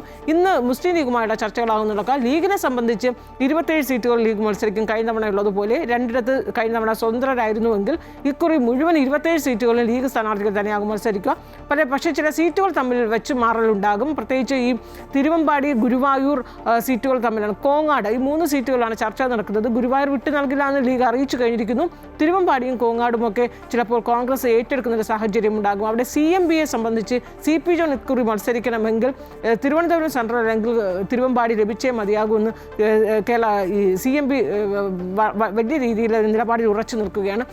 തിരുവനന്തപുരം സെൻട്രലാണ് CP ജോൺ ആവശ്യപ്പെടുന്നത്. പക്ഷേ അവിടെ ശബരിനാഥിനെ കളത്തിലിറക്കാനുള്ള ചർച്ച നടക്കുന്നു. ശരത്ചന്ദ്ര പ്രസാദും ആ സീറ്റിനായുള്ള ചർച്ച നടക്കുന്നു. എന്തായാലും സ്ക്രീനിംഗ് കമ്മിറ്റി അധ്യക്ഷൻ മധുസൂദന മിസ്ത്രി ഇന്നലെ രാത്രി 12 മണിയോടെയാണ് തലസ്ഥാനത്തെത്തിയത്. 2 ദിവസം അദ്ദേഹം ഇവിടെ ഉണ്ടാകും. അദ്ദേഹത്തിൻ്റെ നേതൃത്വത്തിൽ ഈ 2 ദിവസം കൊണ്ട് കോൺഗ്രസിനുള്ളിലെ ചർച്ചകൾ, സ്ഥാനാർത്ഥി നിർണയ ചർച്ചകൾ, 1ാം ഘട്ട സ്ഥാനാർത്ഥി നിർണയ ചർച്ചകൾ ഈ 2 ദിവസം കൊണ്ട് പൂർത്തിയാക്കുക. കാരണം 6ാം തീയതി പ്രതിപക്ഷ നേതാവിൻ്റെ യാത്ര ആരംഭിക്കുകയാണ്. അതിനു മുമ്പ് ഈ കോൺഗ്രസിനുള്ളിലെ 1ാം ഘട്ട ചർച്ചകൾ പൂർത്തിയാക്കി ഒരുപക്ഷെ അത്തരത്തിൽ ധാരണയുണ്ടാകുമെന്ന് തന്നെയാണ് പ്രതീക്ഷിക്കുന്നത്. ഒപ്പം ഈ ഘടകകക്ഷികളുമായുള്ള ചർച്ചകളിൽ കേരള കോൺഗ്രസിൻ്റെ ഉൾപ്പെടെയുള്ള എല്ലാ തർക്കങ്ങളും ഒക്കെ തന്നെയും ഈ 2 ദിവസത്തിൽ പരിഹരിച്ച് മുന്നോട്ട് പോകാൻ തന്നെയാണ് കോൺഗ്രസ് തീരുമാനിച്ചിരിക്കുന്നത്. എന്തായാലും ഇക്കാര്യത്തിലൊക്കെ തന്നെയും ഈ RSPയുമായുള്ള ചർച്ചകൾ, RSPയിൽ നിന്ന് ഒരു 3 സീറ്റുകൾ, അവർ 5 സീറ്റുകളിലാണ് കഴിഞ്ഞാണ് മത്സരിച്ചത്. 3 സീറ്റുകൾ കോൺഗ്രസ് ഏറ്റെടുത്ത് പകരം 1 സീറ്റ് അവർക്ക് വിട്ടു നൽകുക, അത്തരത്തിലുള്ള ചില ചർച്ചകളിലേക്ക് മാറുക. എന്തായാലും 2 ദിവസത്തിന് ഇക്കാര്യത്തിലൊക്കെ തന്നെ ഏകദേശ ധാരണയിലെത്തുമെന്ന് തന്നെയാണ് കരുതുന്നത്. ലിജിൻ, ശരി, എന്നാലും കോൺഗ്രസിലെ സ്ഥാനാർത്ഥി നിർണയം അതോടൊപ്പം തന്നെ UDFിലെ ഉഭയകക്ഷി ചർച്ചകളും തുടരുകയാണ്. എത്രയും പെട്ടെന്ന് ചർച്ചകൾ പൂർത്തിയാക്കുക എന്നത് തന്നെയാണ് മുന്നണിയുടെയും പാർട്ടിയുടെയും ലക്ഷ്യം. അൻഫ്ലിറ്റാണ് വിവരങ്ങൾ നൽകിയത്. ഏലത്തിന് ഭേദപ്പെട്ട വില ലഭിക്കുമ്പോഴും രോഗബാധയും തൊഴിലാളി ക്ഷേമവും ഇടുക്കിയിലെ കർഷകർക്ക് തിരിച്ചടിയാവുകയാണ്. ജലസേചന സംവിധാനമില്ലാതെ ചെടികൾ കരിഞ്ഞുണങ്ങുന്നതും ഏലം കൃഷിക്ക് വലിയ വെല്ലുവിളിയാണ്. 1 കിലോ ഏലത്തിന് ശരാശരി 2500 രൂപ വിലയുണ്ട്. ഭേദപ്പെട്ട ഉൽപാദനവും ലഭിക്കുന്നു. ഇതിനിടയിലാണ് രോഗബാധ ഏലം കൃഷിക്ക് തിരിച്ചടിയാകുന്നത്. മൊസൈക്ക്, പോളപൊളിച്ചൽ തുടങ്ങിയ രോഗങ്ങളെ പ്രതിരോധിക്കാനാകാതെ ആശങ്കയിലാണ് കർഷകർ. ഏലം കൃഷിയുടെ ഇപ്പോൾ രൂക്ഷമായ പ്രശ്നം എന്ന് പറയുന്നത് നെമറ്റോഡ് ആണ് ഇപ്പോഴത്തെ ഒരു പ്രശ്നം. എത്ര മരുന്ന് വെച്ചാലും നെമറ്റോഡ് മാറുന്നില്ല. അതുപോലെ വേരുപുഴുവൊക്കെ നമുക്ക് കൺട്രോൾ ചെയ്യാൻ കഴിയുന്നുണ്ട്. പക്ഷേ നെമറ്റോഡ് ഇവിടെ രൂക്ഷമായി ഉണ്ടാകുന്നുണ്ട്. സ്ഥിരമായി തൊഴിലാളികളെ കിട്ടിയാൽ മാത്രമേ ഏലം കൃഷി മുമ്പോട്ട് കൊണ്ടുപോകാനാകൂ. തൊഴിലാളി ക്ഷാമവും ഏലം മേഖലയ്ക്ക് തിരിച്ചടിയാണ്. ഉൽപ്പാദനം താരതമ്യേന ശരാശരി ഉൽപ്പാദനം ഉണ്ടെങ്കിലും വില ഇപ്പം മരുന്നിൻ്റെയും വളത്തിൻ്റെയും വില അനുസരിച്ച് നമുക്കത് കമ്പയർ ചെയ്യുമ്പോൾ വലിയ ലാഭകരമായിട്ട് ഇപ്പോഴത്തെ അവസ്ഥയിൽ നമുക്ക് മുന്നോട്ട് പോകാൻ കഴിയുന്നില്ല. എങ്കിലും ശരാശരി പിടിച്ചു നിൽക്കാമെന്ന് മാത്രമേ കഴിയുന്നുള്ളൂ. അതുപോലെ തന്നെ രൂക്ഷമാണ് തൊഴിലാളി ക്ഷാമവും. എത്രമാത്രം ഉൽപ്പാദിപ്പിച്ചെടുത്താലും തൊഴിലാളി ക്ഷാമം ബാധിഭീകരമാണ്. കാരണം ഇതിൻ്റെ മറ്റെല്ലാ വിളകളും പോലെയല്ല, ഏലം കൃത്യമായി ആ സമയത്ത് പറിച്ചെടുക്കുക, അത് സംസ്കരിച്ചെടുക്കുക എന്നൊരു ഭയങ്കര വെല്ലുവിളി എന്ന് കരുതുന്നൊരു സാഹചര്യമാണ് ഇപ്പോൾ ഉള്ളത്. വേനലിന്റെ തുടക്കത്തിൽ തന്നെ ഏലച്ചെടികൾ കരിഞ്ഞുണങ്ങുന്നു. പച്ച വല വിരിച്ചാണ് പലരും ചെടികൾ സംരക്ഷിക്കുന്നത്. കാലാവസ്ഥാ വ്യതിയാനം മൂലം കൃഷി മുമ്പോട്ട് കൊണ്ടുപോകാൻ കർഷകർ ബുദ്ധിമുട്ടുകയാണ്. MC Boban, Amrita news, Idukki. കോട്ടയം നട്ടാശ്ശേരിയിൽ വാട്ടർ അതോറിറ്റിയുടെ കുടിവെള്ളം മുടങ്ങിയിട്ട് 1.5 വർഷം പിന്നിട്ടു. 100-ലധികം കുടുംബങ്ങളാണ് ഇതുമൂലം പ്രതിസന്ധിയിലായിരിക്കുന്നത്. കുടിവെള്ളം ലഭിക്കുന്നില്ല എങ്കിലും വാട്ടർ അതോറിറ്റിയുടെ ബില്ല് കൃത്യമായി ലഭിക്കുന്നുണ്ടെന്നാണ് നാട്ടുകാർ പറയുന്നത്. ജലവിതരണം പുനരാരംഭിക്കാൻ നടപടി ആവശ്യപ്പെട്ട് സമരത്തിനായി ഒരുങ്ങുകയാണ് നാട്ടുകാർ. കോട്ടയം നഗരസഭ 6-ാം വാർഡ്, നട്ടാശ്ശേരി, പുത്തേട്ട് തുടങ്ങിയ പ്രദേശങ്ങളിലാണ് കുടിവെള്ള വിതരണം മുടങ്ങിയിരിക്കുന്നത്. വാട്ടർ അതോറിറ്റിയുടെ പൈപ്പ് ലൈനുകൾ തകരാറിലായതോടെ നഗരസഭയുടെ അമൃത് പദ്ധതി പ്രകാരം പുതിയ പൈപ്പ് ലൈനുകൾ സ്ഥാപിച്ചിരുന്നു. എന്നാൽ വേണ്ടത്ര പരിശോധനകൾ നടത്താതെ പൈപ്പുകൾ മൂടി. പിന്നീട് ഇതിലൂടെ വെള്ളം പമ്പ് ചെയ്തപ്പോൾ പ്രധാന ലൈനിൽ നിന്നുള്ള കണക്ഷനുകളിൽ മാത്രമാണ് വെള്ളം ലഭിച്ചത്. പൈപ്പ് ലൈൻ മാറ്റി സ്ഥാപിച്ചപ്പോൾ വാട്ടർ അതോറിറ്റി ഉദ്യോഗസ്ഥരുടെ വേണ്ടത്ര ശ്രദ്ധയുണ്ടാകാതിരുന്നതാണ് പ്രശ്നത്തിന് കാരണമെന്നാണ് ആരോപണം. അമൃത് പദ്ധതി പ്രകാരം പുതിയ ലൈൻ വാർഡിൽ സ്ഥാപിക്കുകയും എന്നാൽ ആ വാർഡിൽ സ്ഥാപിച്ച സമയത്ത് ഉദ്യോഗസ്ഥർ കൃത്യമായിട്ടുള്ള മേൽനോട്ടം ഇല്ലാതെ കരാറുകാരൻ്റെ ഇഷ്ടത്തിന് വർക്ക് ചെയ്തതിൻ്റെ പ്രകാരമാണ് ഇപ്പോൾ ഞങ്ങൾക്ക് വെള്ളം ലഭിക്കാത്തതെന്നാണ് മനസ്സിലാകുന്നത്. ഇപ്പോൾ പരാതിപ്പെടുന്ന ദിവസങ്ങളിൽ വാട്ടർ അതോറിറ്റിയുടെ ആളുകൾ വന്ന് പരിശോധിച്ച് പോകുന്നതല്ലാതെ ഇതുവരെയായിട്ടും യാതൊരുവിധ നടപടിയും പൂർണ്ണമായിട്ടും ഞങ്ങൾക്ക് ലഭിച്ചിട്ടില്ല. ഒരു 2 കൊല്ലത്തിലധികമായിട്ട് 100-ലധികം ഗുണഭോക്താക്കളാണ് ഈ ഒരു പ്രശ്നം മൂലം ദുരിതം അനുഭവിക്കുന്നത്. 1.5 വർഷത്തിലധികമായി വെള്ളം കിട്ടുന്നില്ലെങ്കിലും ബില്ല് കൃത്യമായി ലഭിക്കുന്നതായാണ് ഗുണഭോക്താക്കൾ പറയുന്നത്. 2 മാസം കൂടുമ്പോൾ 400 രൂപയോളം ബില്ലടയ്ക്കേണ്ടി വന്ന പലരും ഒടുവിൽ വാട്ടർ കണക്ഷൻ ഉപേക്ഷിച്ചു. എനിക്ക് വെള്ളം കിട്ടുന്നില്ലായിരുന്നു. ഞാൻ അവിടെ പോയി ഒരു പരാതി പറഞ്ഞപ്പോഴത്തേനും അവർ എൻ്റെ ഇങ്ങോട്ടുള്ള GI പൈപ്പ് ബ്ലോക്കായി കിടക്കുവാന്ന് പറഞ്ഞിരുന്നു. അത് ഞാനൊരു 7000 രൂപ മുടക്കി അത് ഞാൻ മാറ്റിയിട്ടു, പ്ലാസ്റ്റിക് ഇട്ടു. എന്നിട്ടും ഒരു 2 വർഷം കഴിഞ്ഞിട്ടും വെള്ളം കിട്ടുന്നില്ല. മാസം 10,350 വന്നുകൊണ്ടിരിക്കുക. ഒരു 3 മാസം മുമ്പ് ഞാനത് കട്ട് ചെയ്തു താൽക്കാലികമായിട്ട്. ഞാൻ വെള്ളം വന്നിട്ടേ എടുക്കുന്നുള്ളൂ എന്ന് പറഞ്ഞു. ഗുണഭോക്താക്കൾ വാട്ടർ അതോറിറ്റി ഓഫീസിൽ പലതവണ പരാതികൾ പറഞ്ഞിട്ട് നടപടി ഉണ്ടാകാതിരുന്നതിനെ തുടർന്ന് പ്രദേശവാസികളിൽ ചിലർ മുഖ്യമന്ത്രിക്ക് നേരിട്ട് പരാതി അയച്ചു. ഇതേ തുടർന്ന് കഴിഞ്ഞ ദിവസം വാട്ടർ അതോറിറ്റിയിൽ നിന്നും ഉദ്യോഗസ്ഥരെത്തി പൈപ്പ് ലൈനിൽ പരിശോധനകൾ ആരംഭിച്ചിട്ടുണ്ട്. പലയിടങ്ങളിലും കുഴിച്ചെങ്കിലും പൈപ്പ് ലൈനിലെ തകരാർ എവിടെയെന്ന് കണ്ടെത്താനായിട്ടില്ല. 3 അടിയിലേറെ താഴ്ചയിലൂടെ കടന്നു പോകുന്ന പൈപ്പ് ലൈൻ പൂർണ്ണമായും മണ്ണ് നീക്കി പരിശോധിക്കുകയോ പുതിയ പൈപ്പ് ലൈൻ സ്ഥാപിക്കുകയോ വേണ്ടിവരുമെന്നാണ് കണക്കുകൂട്ടൽ. ഏതാനും ദിവസങ്ങൾക്കുള്ളിൽ ജലവിതരണം പൂർണ്ണതോതിൽ പുനഃസ്ഥാപിച്ചില്ലെങ്കിൽ ഗുണഭോക്താക്കളെ സംഘടിപ്പിച്ച് സമരമാർഗങ്ങളിലേക്ക് കടക്കുമെന്ന് വാർഡ് കൗൺസിലർ അറിയിച്ചു. അമൃത ന്യൂസ്, കോട്ടയം. അറബിക്കടലിൽ ഇറാന്റെ ഡ്രോൺ വെടിവെച്ചിട്ട് അമേരിക്കൻ പടക്കപ്പലായ എബ്രഹാം ലിങ്കന് നേരെ എത്തിയ ഡ്രോണാണ് വെടിവെച്ചിട്ടത് എന്നാണ് വിശദീകരണം. അതേസമയം നിരീക്ഷണ ഡ്രോൺ നൽകിയ വിവരങ്ങൾ സുരക്ഷിതമെന്നാണ് ഇറാനെ ഉദ്ധരിച്ച് മാധ്യമങ്ങൾ റിപ്പോർട്ട് ചെയ്യുന്നത്. ചൊവ്വാഴ്ച എബ്രഹാം ലിങ്കന് നേരെ ആക്രമണാത്മകമായി സമീപിച്ചതോടെയാണ് ഡ്രോൺ തകർത്തത്. എബ്രഹാം ലിങ്കണിൽ നിന്നും പറന്നുയർന്ന F-35C സ്റ്റെൽത്ത് യുദ്ധവിമാനമാണ് ഡ്രോൺ വെടിവെച്ചിട്ടത്. വിമാനവാഹിനി കപ്പലിൻ്റെയും അതിലെ ഉദ്യോഗസ്ഥരുടെയും സുരക്ഷയ്ക്കായി സ്വയം പ്രതിരോധം എന്ന നിലയിലാണ് നടപടിയെന്നാണ് US വിശദമാക്കുന്നത്. തൃശൂർ പീച്ചിയിൽ കാട്ടാൻ ആക്രമണത്തിൽ യുവാവ് മരിച്ചു. പീച്ചി മയിലാടംപാറയിലായിരുന്നു സംഭവം. മയിലാടംപാറ സ്വദേശി 35 വയസ്സുള്ള ഷിജുവാണ് കൊല്ലപ്പെട്ടത്. ചൊവ്വാഴ്ച വൈകിട്ട് 6:30യോടെയായിരുന്നു സംഭവം. മൃതദേഹം വനത്തിനുള്ളിൽ നിന്നും പുറത്തെത്തിച്ച് തൃശൂർ മെഡിക്കൽ കോളേജ് ആശുപത്രിയിലേക്ക് മാറ്റി. ചാലിയാർ തീരത്ത് ഒറ്റപ്പെട്ട് കിടക്കുന്ന 1 ഏക്കറോളം വനഭൂമിയിൽ പുതിയ ടൂറിസം പദ്ധതിക്കായി വനവകുപ്പ് അധികൃതർ സ്ഥല പരിശോധന നടത്തി. കൊടിയത്തൂർ ഗ്രാമപഞ്ചായത്തിലെ 12-ാം വാർഡിൽപ്പെട്ട ചാലിയാർ തീരത്തെ വനഭൂമി പ്രയോജനപ്പെടുത്തിയാണ് പുതിയ ടൂറിസം പദ്ധതിക്ക് വഴി തെളിയുന്നത്. ചെറുവാടിക്കടവിൽ ചാലിയാറിനോട് ചേർന്ന് നിൽക്കുന്ന 1 ഏക്കറോളം വനഭൂമിയും സമീപത്തെ പുറമ്പോക്ക് ഭൂമിയും പ്രയോജനപ്പെടുത്തിയാണ് പദ്ധതി ഒരുങ്ങുന്നത്. ഇതിന്റെ ഭാഗമായി വനംവകുപ്പ് Peedikappara section officer K Sajikumar, ഉദ്യോഗസ്ഥരായ T Binoy, E Edison, K Bineeth എന്നിവർ സ്ഥലപരിശോധന നടത്തി. വാർഡ് മെമ്പർ എസ് നാസർ ഒരാഴ്ച മുമ്പ് DFOയുമായി സംസാരിച്ചതിനെ തുടർന്നാണ് സ്ഥലം പരിശോധിച്ച് റിപ്പോർട്ട് സമർപ്പിക്കാൻ സെക്ഷൻ ഓഫീസറെ ചുമതലപ്പെടുത്തിയത്. ജനങ്ങൾക്കും അതുപോലെ തന്നെ നാട്ടുകാർക്കും ഉപകരിക്കുന്ന രീതിയിൽ എന്തെങ്കിലും തുടങ്ങാമെന്നില്ല നമ്മളൊരാശയം വന്നു. DFOനെ കണ്ടു, കാര്യങ്ങളൊക്കെ കഴിഞ്ഞ ദിവസം ഇവിടെ സന്ദർശിച്ചു. അന്ന് കാര്യങ്ങളൊക്കെ സംസാരിച്ചു. അദ്ദേഹം വളരെ പോസിറ്റീവായിട്ട് അതിനെ കാണുകയും പ്ലാനും കാര്യങ്ങളൊക്കെ അവിടുത്തെ സാധ്യതകളെക്കുറിച്ച് അറിയാൻ വേണ്ടി ഇന്ന് വിട്ടതാ. സ്ഥലം പരിശോധിച്ച റിപ്പോർട്ട് 2 ദിവസത്തിനകം DFOക്ക് കൈമാറുമെന്ന് section forest officer K Sajikumar പറഞ്ഞു. ഭൂമിയുടെ ഇപ്പോഴത്തെ ഒരു സ്ഥിതി വെച്ചിട്ട് നമ്മൾ DFOക്ക് റേഞ്ച് ഓഫീസർക്ക് ലെറ്ററാക്കി കൊടുക്കും.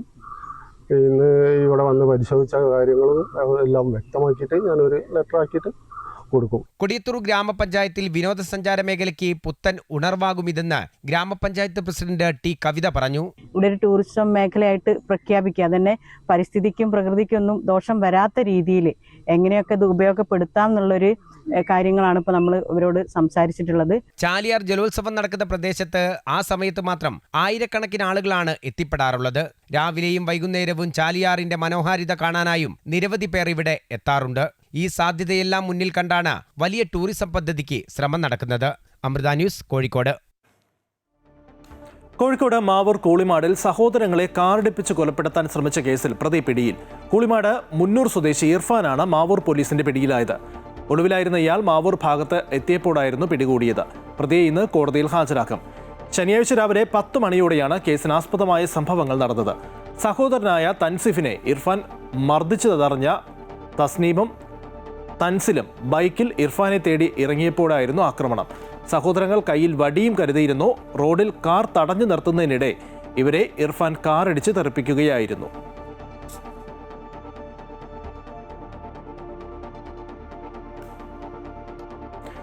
ആഴക്കടൽ കാഴ്ചകളും കൗതുകമുണർത്തുന്ന അറിവുകളുമായി CMFRIയുടെ ഓപ്പൺ ഹൗസ് പ്രദർശനം കൊച്ചിയിൽ നടന്നു. 79ാം സ്ഥാപക ദിനാഘോഷത്തിന്റെ ഭാഗമായിട്ടായിരുന്നു പ്രദർശനം. തിമിംഗലത്തിന്റെ അസ്ഥികൂടം പ്രദർശനത്തിലെ ശ്രദ്ധാകേന്ദ്രമായിരുന്നു.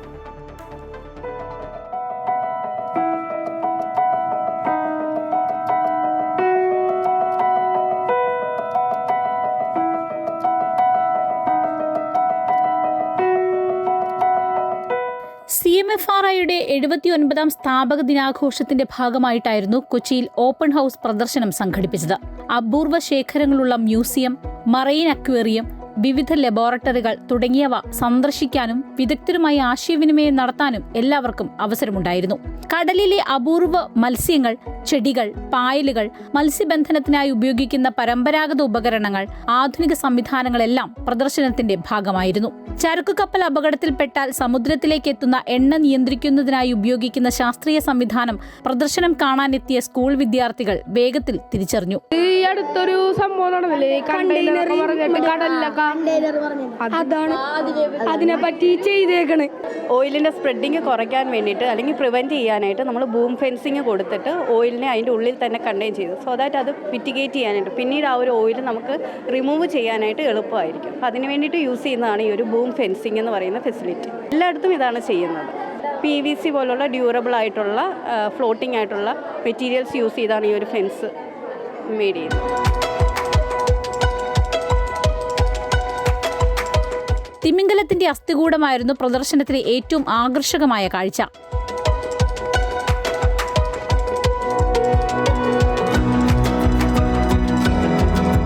കോഴിക്കോട് അടിഞ്ഞ തിമിംഗലത്തിന്റേതായിരുന്നു അസ്ഥികൂടം. സ്കൂൾ വിദ്യാർത്ഥികളും ഗവേഷകരും അടക്കം നിരവധി പേർ പ്രദർശനം കാണാൻ എത്തിയിരുന്നു. നമ്മുടെ 2023 കോഴിക്കോട് കടൽ തീരത്ത് അടിഞ്ഞ ഒരു ബ്രൈറ്റ്സ് വെയിൽ കോഴിക്കോടുള്ള വെള്ളയിൽ ബീച്ചിൽ കുഴിച്ചെടുക്കുകയുണ്ടായി. അത് 1 വർഷത്തിന് ശേഷം MOFCC മിനിസ്ട്രിയുടെ പെർമിഷനോട് കൂടി ആ വെയിലിൻ്റെ സ്കെലട്ടൻ നമ്മൾ തിരിച്ച് എക്സ്കവേറ്റ് ചെയ്തു. ഞങ്ങളുടെ ഒരു ആർട്ടിസ്റ്റിൻ്റെ സഹായത്തോടു കൂടി, ആർട്ടിസ്റ്റിൻ്റെ പേര് ജിജി സാം എന്നാണ്, പത്തനംതിട്ടക്കാരനാണ്. അങ്ങനെ അസംബിൾ ചെയ്ത ഒരു വെയിൽ സ്കെലട്ടനാണ് ഇരിക്കുന്നത്. 14 മീറ്ററാണ് ഇതിൻ്റെ ലെങ്ത്. ബ്രൈറ്റ്സ് വെയിലിൻ്റെ ഇന്ത്യയിലെ 2ാമത്തെ സ്പെസിമെനാണ് സ്കെലട്ടൻ വെച്ചേക്കുന്നത്. കടലിലെ ജൈവ വൈവിധ്യങ്ങളും CMFRI നടത്തിവരുന്ന ഗവേഷണ പഠനങ്ങളും പൊതുജനങ്ങളെ പരിചയപ്പെടുത്തുന്നതായിരുന്നു പ്രദർശനം. കാർഷികാനുബന്ധ മേഖലകളിലെ ഉന്നത പഠനം, തൊഴിൽ സാധ്യതകൾ എന്നിവയ്ക്കായി പ്രത്യേക സെഷനും പരിപാടിയുടെ ഭാഗമായി നടന്നു. അമൃത ന്യൂസ്, കൊച്ചി. ഇന്ന് ലോക ക്യാൻസർ ദിനമാണ്. അർബുദത്തിനെതിരെ പ്രവർത്തനങ്ങളുടെ പ്രാധാന്യം ഓർമ്മപ്പെടുത്തിക്കൊണ്ടുള്ള ഒരു ദിവസം. ക്യാൻസറിനെക്കുറിച്ച് അവബോധം വളർത്തുക, നേരത്തെ കണ്ടെത്തേണ്ടതിൻ്റെയും ചികിത്സിക്കേണ്ടതിൻ്റെയും പ്രാധാന്യം പ്രചരിപ്പിക്കുക തുടങ്ങിയ ലക്ഷ്യങ്ങളോടെയാണ് എല്ലാ വർഷവും ഫെബ്രുവരി 4 ലോക ക്യാൻസർ ദിനമായി ആചരിക്കുന്നത്. ക്യാൻസർ ചികിത്സാരംഗം നൂതന ചികിത്സാ മാർഗങ്ങളുമായി മുന്നേറുമ്പോഴും ചികിത്സയെക്കുറിച്ചുള്ള ഭയവും കൃത്യസമയത്ത് ചികിത്സ തേടുന്നതിൽ നിന്നും പലരെയും പിന്തിരിപ്പിക്കുന്നുണ്ട്. ഇന്ന് ലോക ക്യാൻസർ ദിനത്തിൽ അർബുദം നേരത്തെ കണ്ടെത്തേണ്ടതിൻ്റെ പ്രാധാന്യത്തെക്കുറിച്ചും സ്ത്രീകളിലെ ക്യാൻസർ നിർണയത്തെക്കുറിച്ചും പ്രതിരോധത്തെയും കുറിച്ചും കൊച്ചി അമൃത ആശുപത്രിയിലെ gynaecologic oncology surgeon doctor Neethu സംസാരിക്കും. ഞാൻ ഡോക്ടർ നീതു, കൊച്ചി അമൃത ഹോസ്പിറ്റലിലെ ഗൈനിയോ അങ്കോ സർജൻ, റോബോട്ടിക് സർജനാണ്. ഇന്ന് ലോക ക്യാൻസർ ദിനം. അതിൻ്റെ സന്ദേശം എന്താണെന്ന് വെച്ചാൽ യുണൈറ്റഡ് ബൈ യുണീക്ക്. ഓരോ ക്യാൻസർ യാത്രയും വ്യത്യസ്തമാണെങ്കിലും അതിനെതിരെയുള്ള യുദ്ധത്തിൽ നാം എല്ലാവരും ഒരുമിച്ച്. അപ്പോൾ ക്യാൻസറിൻ്റെ കാര്യം പറഞ്ഞാൽ genetic loads the gun but lifestyle pulls the trigger എന്നാണ്. എന്തൊക്കെ ജനറ്റിക്സ് ഉണ്ടെങ്കിലും നമ്മുടെ ലൈഫ് സ്റ്റൈൽ നമ്മൾ മെയിൻറ്റെയിൻ ചെയ്താൽ നമുക്കിതിനെതിരെ പ്രതിരോധമുണ്ട്. മുൻകരുതലുകൾ, പരിശോധനകൾ, ഇതെല്ലാം നമ്മൾക്ക് ഇതിനെതിരെയുള്ള പ്രതിരോധ ശക്തികളാണ്. ഇപ്പോൾ സ്ത്രീകളുടെ കാര്യം തന്നെ എടുത്താൽ ബ്രസ്റ്റ് ക്യാൻസറാണ് ഏറ്റവും കോമൺ. അതിന് നമുക്ക് മാമോഗ്രാം വെച്ചിട്ട് നേരത്തെ കണ്ടുപിടിക്കാനുള്ള സൗകര്യങ്ങളുണ്ട്. അതിനനുസരിച്ച് എപ്പോൾ ചെയ്യണം എന്നുള്ളത് നിങ്ങളുടെ ഡോക്ടറോട് ചോദിക്കുക. ഇനി ഗർഭപാത്ര മുഖ ക്യാൻസർ ആണെങ്കിലോ അതൊരു വൈറസ് കാരണമാണ് മോസ്റ്റ്ലി വരുന്നത്. അപ്പോൾ അതിനെതിരെ വാക്സിനേഷൻ ഉണ്ട്. എത്ര കറക്റ്റ് പ്രായത്തിൽ അതെടുത്താൽ അതിനും പ്രതിരോധമുണ്ട്. അതുപോലെ തന്നെ യൂട്രൈൻ ക്യാൻസർ, ഒവേറിയൻ ക്യാൻസർ, ഇതിനൊക്കെയുള്ള ലക്ഷണങ്ങൾ പീരിയഡ്സിനിടയിലുള്ള ബ്ലീഡിങ് അല്ലെങ്കിൽ ബന്ധപ്പെട്ടതിന് ശേഷമുള്ള ബ്ലീഡിങ്, ഇതൊക്കെ ഒളിച്ചു വെക്കാതെ സ്ത്രീകൾ ഇതൊരു സ്റ്റിഗ്മയായി കാണാതെ, കളങ്കമായി കാണാതെ മുന്നോട്ട് വന്ന് അതിനൊരു സൊല്യൂഷൻ ഡോക്ടറോട് ചോദിച്ചാൽ എല്ലാം നേരത്തെ കണ്ടുപിടിച്ച് നേരത്തെ ചികിത്സിക്കാൻ സാധിക്കും. അപ്പോൾ നമ്മുടെ സാമ്പത്തികമായ ബർഡൻ, അതായത് കുടുംബത്തിനും സമൂഹത്തിനും വരുന്ന സാമ്പത്തിക ബാധ്യത കുറയ്ക്കാൻ സാധിക്കും. അങ്ങനെ വ്യത്യസ്തരായ സാഹചര്യങ്ങളാണെങ്കിലും കുടുംബവും സമൂഹവും രോഗിയും ഒരുമിച്ച് ക്യാൻസറിനെ പ്രതിരോധിക്കും. അതാണ് നമ്മുടെ സന്ദേശം. ഭാരതത്തിലെ പ്രധാന സംഭവങ്ങളായി മലയാള പത്രങ്ങളിൽ വന്ന വാർത്തകളും ചിത്രങ്ങളും ശേഖരിച്ച് ആൽബമാക്കുക. ഇതാണ് 15 വയസ്സ് മുതൽ തിരുവല്ല പെരിങ്ങര സ്വദേശി CV ഹരികൃഷ്ണകുമാറിന്റെ ഹോബി. വർഷങ്ങൾക്ക് മുൻപ് സംസാരശേഷി നഷ്ടപ്പെട്ട ഹരികൃഷ്ണന്റെ കൈവശമുള്ള അപൂർവ ചിത്രങ്ങൾ രാജ്യത്തിന്റെ ചരിത്രം കൂടിയാണ്.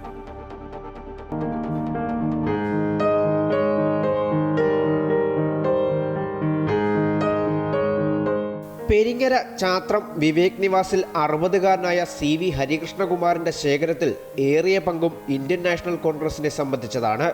1885 കോൺഗ്രസിന്റെ പ്രാരംഭ സമ്മേളനം, മഹാത്മാഗാന്ധിയുടെ ദണ്ഡിയാത്ര, ഉപ്പു സത്യാഗ്രഹം തുടങ്ങി ചരിത്രമുറങ്ങുന്ന ഒട്ടേറെ ചിത്രങ്ങൾ.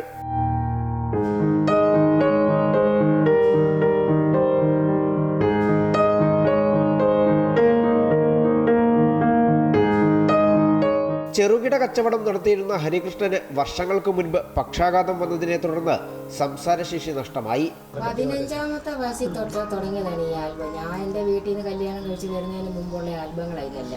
അതൊരിക്കലും പുള്ളി കളയത്തുമില്ല, ജീവനായിട്ട് കൊണ്ട് നടക്കുന്നതാണ് ഈ ആൽബം. അതൊരിക്കലും ഞങ്ങൾ നഷ്ടപ്പെടുത്തത്തുമില്ല. ഇനി ഞങ്ങൾ കഴിവുള്ളിടത്തോളം ഞങ്ങൾ ഇത് ചെയ്യണമെന്ന് തന്നെയാണ് ഞങ്ങളുടെ താല്പര്യം. ഇവിടെ ഒത്തിരി പേര് ഇവിടെയും വന്നു, ഞാൻ വീട്ടുകളിലും കൊണ്ട് കൊടുത്തിട്ടുണ്ട് ഈ ആൽബം കാണാനായിട്ട്. ഒത്തിരി പേര് വന്നിത് കാണാൻ, വർഷവും ആണ്ടും എല്ലാം ഉള്ള ഒരു ആൽബമായത്. പുതുതലമുറയിലെ ചരിത്ര കുതുകികൾക്ക് ഹരികൃഷ്ണന്റെ ശേഖരം പ്രയോജനപ്പെടുന്നുണ്ട്. കോൺഗ്രസിന്റെ ചരിത്രം സൂക്ഷിക്കുന്നയാളെന്ന നിലയിൽ പാർട്ടിയുടെ അനുമോദനവും നൽകിയിട്ടുണ്ട്. ഇവിടെ ഞങ്ങൾ കോൺഗ്രസ് പാർട്ടിയുടെ എല്ലാവരും കൂടി പാർട്ടിയുടെ ഒരു സ്വീകരണമൊക്കെ കൊടുത്തു. അതുകൂടാതെ പത്രത്തിലുമൊക്കെ വരുന്ന കാരണം പലരും അന്വേഷിക്കാറുണ്ട്, ഈ ഓമനക്കുട്ടനെ ഈ പണ്ട് തൊട്ടേ ഉള്ള ഒരു സ്വഭാവമാണോ ഇതെന്ന്. എൻ്റെ ഓർമ്മ തന്നെ ഒരു 13 വയസ്സുള്ളപ്പോൾ സ്കൂളിൽ പഠിക്കുന്ന കാലം തൊട്ട് അദ്ദേഹം ഇത് ശേഖരിക്കുന്ന ആളാണ്. കട നടത്തിക്കൊണ്ടിരുന്നപ്പോൾ അതിനോട് ചേർന്നൊരു വായനശാല ഉണ്ടായിരുന്നു. ആ വായനശാല 3-4 പത്രങ്ങൾ വരുത്തുന്നുണ്ടായിരുന്നു. അപ്പോൾ അങ്ങനെ കടയിലെ പണി കഴിഞ്ഞിട്ട് ആ പത്രം എല്ലാവരും വായിച്ച് പോയി കഴിയുമ്പോഴാണ് ഈ പത്രം ഓരോന്നും എടുത്ത് കട്ടാക്കി അത് ശേഖരിച്ച് വെക്കുന്ന ഒരു രീതിയായിരുന്നു. അങ്ങനെ ഇത് കുറച്ച് കാലങ്ങളായിട്ട് ഇത് വന്നു. നിലവിൽ പെരിങ്ങര ലക്ഷ്മി നാരായണ ക്ഷേത്രത്തിലെ ചെറിയ കഴകം ജോലി ചെയ്താണ് ഹരികൃഷ്ണൻ ജീവിതം മുന്നോട്ട് കൊണ്ടുപോകുന്നത്. വാർത്താ ചിത്രശേഖരണം ഇപ്പോഴും തുടരുന്നു. കഴിഞ്ഞ പ്രളയകാലത്ത് പോലും നെഞ്ചോട് ചേർത്ത് വെച്ച തൻ്റെ ശേഖരം വരും തലമുറയ്ക്കായി സൂക്ഷിക്കാനാണ് ഹരികൃഷ്ണന്റെ തീരുമാനം. അമൃത ന്യൂസ്, പത്തനംതിട്ട. തൃശൂർ അരിമ്പൂർ ഹൈസ്കൂളിൽ 50 വർഷങ്ങൾക്ക് ശേഷം നടന്ന SSLC ബാച്ച് വിദ്യാർത്ഥികളുടെ സംഗമം വ്യത്യസ്തമായി. ചില്ല വിട്ടുപോയ കിളികൾ എന്ന പേരിലാണ് വിദ്യാർത്ഥി സംഗമം സംഘടിപ്പിച്ചത്. വാർദ്ധക്യത്തിലേക്ക് കടക്കും മുൻപ് വീണ്ടും കണ്ടുമുട്ടാൻ കഴിഞ്ഞതിൻ്റെ സന്തോഷത്തിലായിരുന്നു അവർ. ചില്ല വിട്ടുപോയ കിളികൾ തിരിച്ചു വരുന്നു. സംഗമത്തിനെത്തിയവരെ കാത്ത സംഘാടകർ ഒരുക്കിയ ബോർഡിലെ വരികളാണിത്. പഴയ കിളികളെ കാണാമെന്നാണ് കരുതിയതെങ്കിൽ അങ്ങനെയല്ലെന്ന് പിന്നീട് മനസ്സിലായി. സ്കൂളാകുന്ന ചില്ലയിൽ നിന്ന് പറന്നുപോയ വിദ്യാർത്ഥികളെന്ന കിളികൾ തിരിച്ചു വരുന്നു എന്നതാണ് ആശയമെന്ന് സംഘാടകർ കൂട്ടിച്ചേർത്തു. 50 വർഷങ്ങൾക്ക് ശേഷമാണ് അരിമ്പൂർ ഹൈസ്കൂളിലെ 1975-76 ബാച്ച് SSLC വിദ്യാർത്ഥികൾ ഒത്തുകൂടിയത്. കൗമാരകാലത്തെ ഓർമ്മകളുമായി കണ്ടുമുട്ടിയവർക്ക് അരനൂറ്റാണ്ടിന്റെ ഇടവേളയിൽ കാര്യമായ മാറ്റം. രൂപവും വേഷവും മാറിയതോടെ പലർക്കും പരസ്പരം തിരിച്ചറിയാൻ പോലും കഴിഞ്ഞില്ല. സംഗമത്തിനെത്തിയ വിദ്യാർത്ഥികളെ ഓർത്തെടുക്കാൻ അധ്യാപകരും ബുദ്ധിമുട്ടി. സ്കൂൾ കാലഘട്ടത്തിലെ കുസൃതികളും അനുഭവങ്ങളും പരസ്പരം പങ്കുവച്ചു. സ്കൂളിനാകെ മാറ്റം വന്നുവെങ്കിലും പഴയ മാവിൻ ചുവട്ടിൽ അവർ കുറച്ചുനേരം ചിലവിട്ടു. സഹപാഠി സുമതിയുടെ ഒരു ഗാനം കൂടിയായതോടെ എല്ലാവരും ആവേശത്തിമർപ്പിലായി. ചന്ദ്രകളഭം ചാർത്തിയുറങ്ങും തീരം, ഇന്ദ്രധനുസിൻ തൂവൽ കൊഴിയും തീരം, ഈ മനോഹര തീരത്തു തരുമോ ഇനിയൊരു ജന്മം കൂടി, എനിക്കിനിയൊരു ജന്മം കൂടി. 50 വർഷങ്ങൾക്ക് ശേഷം ഞങ്ങളിവിടെ ഒത്തുചേർന്നിരിക്കുകയാണ്. ഈ ചില്ലയുടെ കീഴിൽ ചില്ല വിട്ട് പറന്നുപോയ കിളികൾ വിവിധ നൈപുണ്യങ്ങളുമായി വീണ്ടും ഒത്തുചേരുന്നു. ഓർമ്മകൾ പങ്കുവയ്ക്കാൻ, നല്ലൊരു ജീവിത സായാഹ്നത്തിലെ ഓർമ്മകൾ, മധുരിക്കുന്ന ഓർമ്മകൾ പങ്കുവയ്ക്കാൻ ഞങ്ങൾ വീണ്ടും ഒത്തുചേർന്നിരിക്കുകയാണ്. അധ്യാപകരായ ഏലിയ, രാമാഭായ്, പ്രേമലത, നാരായണിക്കുട്ടി, വിനോദിനി, മേഴ്സി, ചെമ്പകം, ലീലാവതി എന്നിവരെ ആദരിച്ചു. തുടർന്ന് നടന്ന സംഗമം അധ്യാപകർ തന്നെ നിലവിളക്ക് തെളിയിച്ച് ഉദ്ഘാടനം ചെയ്തു. അമൃത ന്യൂസ്, തൃശൂർ.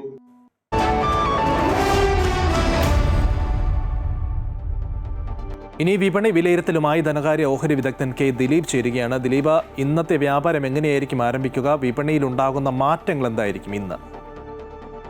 ഇന്ത്യക്ക് മേൽ അമേരിക്ക ചുമത്തിയിരുന്ന ഉയർന്ന ഇറക്കുമതി തീരുവ കുറയ്ക്കാനെടുത്ത തീരുമാനം വലിയ തോതിൽ ഓഹരി വിപണികളെ നേട്ടത്തിലേക്ക് എത്തിച്ചു. രണ്ടാം നിര ചെറുകിട ഓഹരികളിലും മുൻനിര ഓഹരികളിലും സമാനമായ രീതിയിലുള്ള ഒരു നിക്ഷേപ താല്പര്യമാണ് ഇന്നലെ കണ്ടത്.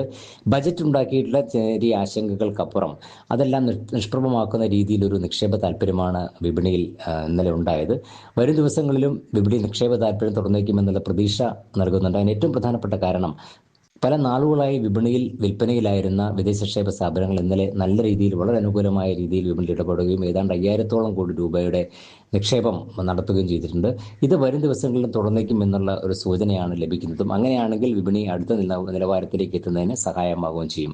25,500 എന്നുള്ള നിലവാരമാണ് മുൻനിര ഓഹരി സൂചിക്ക് പ്രധാനം. ഇന്ന് ആ ഒരു നിലവാരം മറികടന്നേക്കുമെന്ന് ഞാൻ കരുതുന്നത്. എന്നാൽ ഇന്നത്തെ തുടക്കം നഷ്ടത്തിലായിരിക്കും. ഒരുപക്ഷെ ഈ ഒരു ഉയർന്ന നിലവാരത്തിൽ നിക്ഷേപകർ ലാഭമെടുക്കാനുള്ള സാധ്യതയുണ്ട്. അങ്ങനെയാണെങ്കിൽ നേരിയ ഒരു തിരുത്തലിലേക്ക് നീങ്ങിയേക്കാമെങ്കിൽ കൂടിയും വിദേശ നിക്ഷേപ സ്ഥാപനങ്ങൾ നിക്ഷേപം തുടരുന്നതോടുകൂടി ഇന്നും നേട്ടത്തിലേക്ക് എത്തിക്കുമെന്ന് തന്നെയാണ് കരുതുന്നത്. അതിന് ഏറ്റവും പ്രേരകമായ ഘടകങ്ങളാണ് നിലനിൽക്കുന്നത്. എന്തായാലും വരും ദിവസങ്ങളിലും ഉയർന്ന തോതിൽ കയറ്റിറക്കൽ വിപണിയിൽ പ്രതീക്ഷിക്കണം. ആ രീതിയിലുള്ളൊരു നിക്ഷേപ താല്പര്യം തന്നെ ഉണ്ടായേക്കുമെന്ന് തന്നെയാണ് കരുതുന്നത്. അതിന് പ്രേരകമായ രീതിയിലാണ് ഇപ്പോൾ വിപണിയിലുള്ള സാഹചര്യങ്ങൾ നിലനിൽക്കുന്നത്. എന്തായാലും ഇന്ന് നേരിയ നഷ്ടത്തിൽ വ്യാപാരം തുടങ്ങാമെങ്കിൽ കൂടിയും നേട്ടത്തിലേക്ക് എത്തിക്കുമെന്ന് തന്നെയാണ് പ്രതീക്ഷ. അതിന് വിദേശ നിക്ഷേപ സ്ഥാപനങ്ങളുടെ നിലപാടുകളും നിർണായകം തന്നെയായിരിക്കും. അതാണ് വിപണിയിൽ ഇന്നുണ്ടാകാൻ പോകുന്ന മാറ്റങ്ങൾ. ദിലീപായിരുന്നു വിവരങ്ങൾ പങ്കുവച്ചത്. വീടും പുരയിടവും വാങ്ങാൻ 15 ലക്ഷം രൂപ മുടക്കിയെങ്കിലും കബളിപ്പിക്കപ്പെട്ടിരിക്കുകയാണ് ആലപ്പുഴ വളഞ്ഞവഴി സ്വദേശി സുരാജ്. ഓൺലൈൻ കച്ചവടത്തിലൂടെ വാങ്ങിയ പുരയിടവും വീടും ബാധ്യത മറച്ചുവെച്ച് ഇന്ത്യൻ ബാങ്ക് വിൽക്കുകയായിരുന്നു എന്നാണ് സുരാജിന്റെ ആക്ഷേപം. അജയ്നാഥ് തയ്യാറാക്കിയ റിപ്പോർട്ട് കാണാം. സ്വന്തമായൊരു വീടെന്നത് ഏതൊരു മനുഷ്യൻ്റെ സ്വപ്നമാണ്. ആ സ്വപ്നത്തിലേക്ക് മുന്നോട്ട് പോവുകയും പക്ഷേ ചതിക്കപ്പെടുകയും ചെയ്ത ഒരു ദുരനുഭവ കഥയാണ് ആലപ്പുഴ സ്വദേശി സുരാജിന് പറയാനുള്ളത്. എന്തായിരുന്നു ചേട്ടാ സംഭവം? എങ്ങനെയാണ് ഈ ചതിയിൽപ്പെട്ടത്? ഇന്ത്യൻ ബാങ്ക് നാഷണലൈസ്ഡ് ബാങ്ക് ആയത് കാരണം നമ്മൾ ഓൺലൈൻ സെയിലിന് വേണ്ടി നമ്മൾ പത്രപരസ്യം കണ്ട് നമ്മളത് അപ്ലൈ ചെയ്തതിന് ശേഷം നമ്മൾ അതിൻ്റെ പ്രൊസീജിയറായിട്ട് ബാക്കിയുള്ള എമൗണ്ടും കാര്യങ്ങളൊക്കെ നമ്മൾ കൃത്യമായിട്ട് അടച്ച് ഒരു സെയിൽസ് സർട്ടിഫിക്കറ്റ് വന്നു. പക്ഷേ നമ്മൾ സെയിൽസ് സർട്ടിഫിക്കറ്റിന് ശേഷം ആധാരം രജിസ്റ്റർ ചെയ്യാൻ പോയപ്പോൾ നമുക്കത് രജിസ്ട്രേഷൻ നടത്താൻ പറ്റുന്നില്ല. കാരണം അത് 9 ലക്ഷത്തിൻ്റെ ബാധ്യത ഉണ്ടായിരുന്നു. ഈ ബാധ്യത അവർ മറച്ചു വെച്ചുകൊണ്ടാണ് നമ്മൾ ഈ സെയിൽ നടത്തിയിട്ടുള്ളത്. ഒരിക്കലും ഈ ബാധ്യത മറച്ചു വെച്ചൊരു സെയിൽ നടത്താൻ നിയമമായിട്ട് പറ്റത്തില്ല. പക്ഷെ നമ്മളോട് കബളിപ്പിക്കപ്പെട്ടിട്ടാണ് ആ പൈസ എടുത്തിട്ടുള്ളത്. പക്ഷെ നമ്മൾ പൈസയ്ക്ക് വേണ്ടി നിരന്തരം അവരുമായിട്ട് ചെല്ലുമ്പോൾ അവർ നമ്മളോട് സംസാരിക്കുന്നില്ല, പൈസ തിരിച്ചു തരാൻ പറ്റില്ല, നിങ്ങൾ കോടതി പോകാനൊക്കെയാണ് പറയുന്നത്. ശരിക്കും പറയുകയാണെങ്കിൽ എൻ്റെ പൈസ 15 ലക്ഷത്തോളം രൂപ നഷ്ടപ്പെട്ടു. ബാങ്കുകാർക്ക് ആരെ വിളിച്ചാലും അവർ ഒന്നെങ്കിൽ നമ്പർ ഫോൺ കോൺടാക്ട് ചെയ്യാൻ എടുക്കത്തില്ല, പിന്നെ ഓംബുഡ്സ്മാനെ പരാതിപ്പെടാൻ പറഞ്ഞാൽ അത് അവർ റെസ്പോണ്ട് ചെയ്യത്തില്ല. ഒരു രീതിയിലും എമൗണ്ട് നഷ്ടപ്പെടുന്നതല്ലാതെ മറ്റ് നടപടിക്ക് തയ്യാറാകുന്നില്ല ബാങ്കുകാർ. ഇപ്പോൾ എൻ്റെ എമൗണ്ട് നഷ്ടപ്പെട്ടു. എന്നാണ് ഈ സംഭവം നടക്കുന്നത്? കഴിഞ്ഞ വർഷമാണ്. അപ്പോൾ എന്നോട് ഒരു 3 മാസത്തോളം ഒരു സാവകാശം ചോദിച്ചു. അപ്പോൾ ഞാൻ 3 വർഷം സാവകാശത്തിന് വേണ്ടി അവർ പറയുന്നത് അനുസരിച്ച് 3 മാസത്തിന് വേണ്ടി ഞാൻ വെയിറ്റ് ചെയ്തു. 3 മാസം കഴിഞ്ഞപ്പോൾ 1 വർഷമായി. 1 വർഷമായിട്ട് ഒരു നടപടിയും ബാങ്കുകാർ എടുത്തിട്ടില്ല. ആലപ്പുഴ ഇന്ത്യൻ ബാങ്കിൽ നിന്നാണ് ഈ അനുഭവം നേരിടേണ്ടി വന്നത്. ഞാൻ നാഷണലൈസ് ബാങ്ക് ആയത് കാരണം ബാങ്കിൻ്റെ പേരിലാണ് ഞാൻ അവിടെ ചെന്ന് ഈ വസ്തു മേടിക്കാൻ തയ്യാറായത്. ബാങ്കിനെ വിശ്വസിച്ചു. അതെനിക്ക് പറ്റിയ തെറ്റ്. ഇതിൻ്റെ നിയമ നടപടിയായിട്ട് മുന്നോട്ട് പോയിട്ട് എന്താണ് ഇപ്പോൾ നിലവിലെ അവസ്ഥ? നിയമ നടപടിയായിട്ട് പോകുമ്പോൾ നമ്മൾ ഈ സിവിൽ കേസ് ആകുമ്പം അറിയാമല്ലോ സാറിന്, ഒരുപാട് വർഷങ്ങൾ താമസിക്കേണ്ടി വരും. ഞാനിപ്പോൾ തെളിവുകൾ വാടകയ്ക്ക് താമസിച്ചുകൊണ്ടിരിക്കുക. അപ്പോൾ വാടകയ്ക്ക് താമസിക്കുന്നതുകൊണ്ടാണ് ഞാൻ ഇത്തരം കുറച്ച് എമൗണ്ട് കുറഞ്ഞാലും വസ്തു കിട്ടണമെന്ന് ആഗ്രഹത്തോടെ ചെന്നത്. പക്ഷേ ഇത് ഇപ്പോൾ ഇങ്ങനെ വാടകയ്ക്ക് പോവുകയും ചെയ്യണം, ഈ കോടതി നമ്മൾ തന്നെ ഫീസ് മുടക്കി ഈ ബാധ്യതകൾ നമ്മൾ ഒഴിവാക്കുകയും ചെയ്യണം, വക്കീൽ ഫീസും മറ്റു കാര്യങ്ങളും കൊടുക്കുന്നതുകൊണ്ട് വളരെ ബുദ്ധിമുട്ടാണ്. ഞാൻ ചിത്രകാരനാണ്, ആർട്ടിസ്റ്റാണ്, ശില്പങ്ങളൊക്കെ ചെയ്യുന്ന ആളാണ്. എനിക്ക് ഇത്തരം അനുഭവങ്ങൾ വന്നപ്പോഴുകൂടി മാനസികമായിട്ട് വളരെ ബുദ്ധിമുട്ടുണ്ടായി. എൻ്റെ വർക്കിനെ അത് ബാധിക്കുന്ന സിറ്റുവേഷൻ ഉണ്ടായി. വളരെയധികം മാനസികമായിട്ട് കുടുംബപരമായിട്ട് പ്രശ്നമുണ്ടായി. സാമ്പത്തികത്തിന് ഒരുപാട് കഷ്ടപ്പെടാൻ അനുവദിക്കേണ്ടി വന്നു. ശരിക്കും ചതി ഞാൻ ഒരിക്കലും വിചാരിച്ചില്ല. ഈ ബാങ്കിൻ്റെ പേരാണ് ഞാൻ ശരിക്കും നോക്കിയത്. ഇന്ത്യൻ ബാങ്ക് എന്നുള്ള പേര്, ഇന്ത്യൻ ബാങ്കിൽ വഞ്ചിക്കപ്പെടുന്നത് അങ്ങനെ ഇല്ല. ശരിക്കും അവരാണ് എന്നെ ഇങ്ങനെ ഒരു ചതിയിൽപ്പെടുത്തിയത്. മാനേജറെടുത്ത് പറഞ്ഞാൽ മാനേജർ അത് വലിയ ഗൗരവമായിട്ട് കാണുന്നില്ല, ചിരിച്ചുകൊണ്ട് തള്ളുക ചെയ്യുന്നു. ഞാൻ SP ഓഫീസിൽ പരാതിപ്പെട്ടു, DLSAയിൽ പരാതിപ്പെട്ടു, പല സ്ഥലങ്ങളിലും ഇവർ വരും, വന്നിട്ട് അവർ എന്തെങ്കിലും പറഞ്ഞാൽ ഒഴിവാക്കി സ്കിപ്പ് ചെയ്ത് പോവുക ചെയ്യുന്നു. പോലീസിൽ പരാതിപ്പെട്ടു. പോലീസ് എന്നാണ് പറയുന്നത്? പോലീസ് പറയുന്നത് കോടതിയോട് സമീപിക്കുക, പോലീസിന് ഇത് ഇടപെടാൻ പറ്റില്ല എന്നാണ് പോലീസ് പറയുന്നത്. ശരിക്കും ഇത് ക്രൈമാണ്. ശരിക്കും ഈ ബാധ്യത സർട്ടിഫിക്കറ്റ് പരിശോധിച്ചാൽ ഈ ബാധ്യത സർട്ടിഫിക്കറ്റ് 2016-17 നിലനിൽക്കുന്ന ഒരു ബാധ്യത. അപ്പോൾ ഇവർ 2025 ഈ സെയിൽ നടത്തിയിട്ടുള്ളത്. ഈ 2025 ഇത് നടത്തിയിട്ടുള്ള സമയങ്ങളിൽ ഇത് കള്ളത്തരമാണെന്നുള്ള കാര്യം എല്ലാവർക്കും മനസ്സിലാവും. അപ്പോൾ നിങ്ങൾ തന്നെ പരിശോധിച്ചാലും കൃത്യമാണ് മനസ്സിലായി. നമുക്ക് സത്യത്തിൽ കയറി കിടക്കാൻ ഒരു വീടില്ലാതായിപ്പോയി. എന്താണ് ഇനി അടുത്ത നിയമ നടപടി അല്ലെങ്കിൽ എന്താണെന്ന് എനിക്കറിയത്തില്ല. കാരണം ഞാനിത് പെട്ടുപോയി. ഇനി ആരും ഇതേപോലെയുള്ള ഓൺലൈൻ സെയിലുകളിൽ വഞ്ചിതരാകാതിരിക്കുക എന്നാണ് ഞാൻ പറയുന്നത്. എനിക്കതേ പറഞ്ഞു തരാൻ പറ്റത്തുള്ളൂ. കാര്യം ഇത്തരം വസ്തുക്കൾ മേടിക്കുമ്പോൾ നമ്മൾ സൂക്ഷിക്കുക, വളരെയേറെ നമ്മൾ ഗൗരവമായിട്ട് സൂക്ഷിക്കുക. എന്തൊക്കെ ഡോക്യുമെൻറ്റ്സ് ഒക്കെ മേടിക്കാൻ പറ്റും. ഇവരൊക്കെ പല കാര്യങ്ങൾ പറയും, ഒരു കുഴപ്പമില്ലെന്നൊക്കെ പറയും. ഇവർക്ക് പൈസ കിട്ടിയാൽ മതി. ബാങ്കുകാരെ സംബന്ധിച്ചോളം ബാങ്കുകാർക്ക് അവർ എമൗണ്ട് കിട്ടിയാൽ അവർ സുരക്ഷിതരാണ്. ഇവർക്ക് നമ്മൾ എന്ത് ചെയ്യുന്നുള്ള കാര്യം ബാങ്കുകാർ ചിന്തിക്കുന്നില്ല. ഇതൊരു മെസ്സേജായി കണ്ട് ആരും ഓൺലൈൻ സെയിലിൽ പോകരുതെന്നുള്ള എൻ്റെ ഒരു അഭിപ്രായം. ഇത്തരം തട്ടിപ്പുകാർ ഒരുപാട് പേരുണ്ട്. നമ്മൾ ബാങ്കിൻ്റെ പേര് നോക്കിയിട്ട് കാര്യമില്ല. തട്ടിപ്പുകാർ തന്നെയാണ് നമ്മുടെ നാട്ടിലുള്ളത്. എനിക്ക് ആദ്യം തന്നെ ഈ വാർത്ത പ്രസിദ്ധീകരിച്ച അമൃത ചാനലിനോട് എനിക്ക് നന്ദിയുണ്ട്. കാരണം ഞാൻ പല മീഡിയയിലും ഞാൻ കോൺടാക്ട് ചെയ്തു, ഒന്ന് വാർത്ത കൊടുക്കുമോ. പക്ഷേ ആരും എന്തുകൊണ്ടാണെന്ന് അറിയത്തില്ല, അവരുടെ ഇടപെടലുകൾ കൊണ്ടാണെന്ന് അറിയത്തില്ല, അവർ ആരും സഹകരിച്ചില്ല.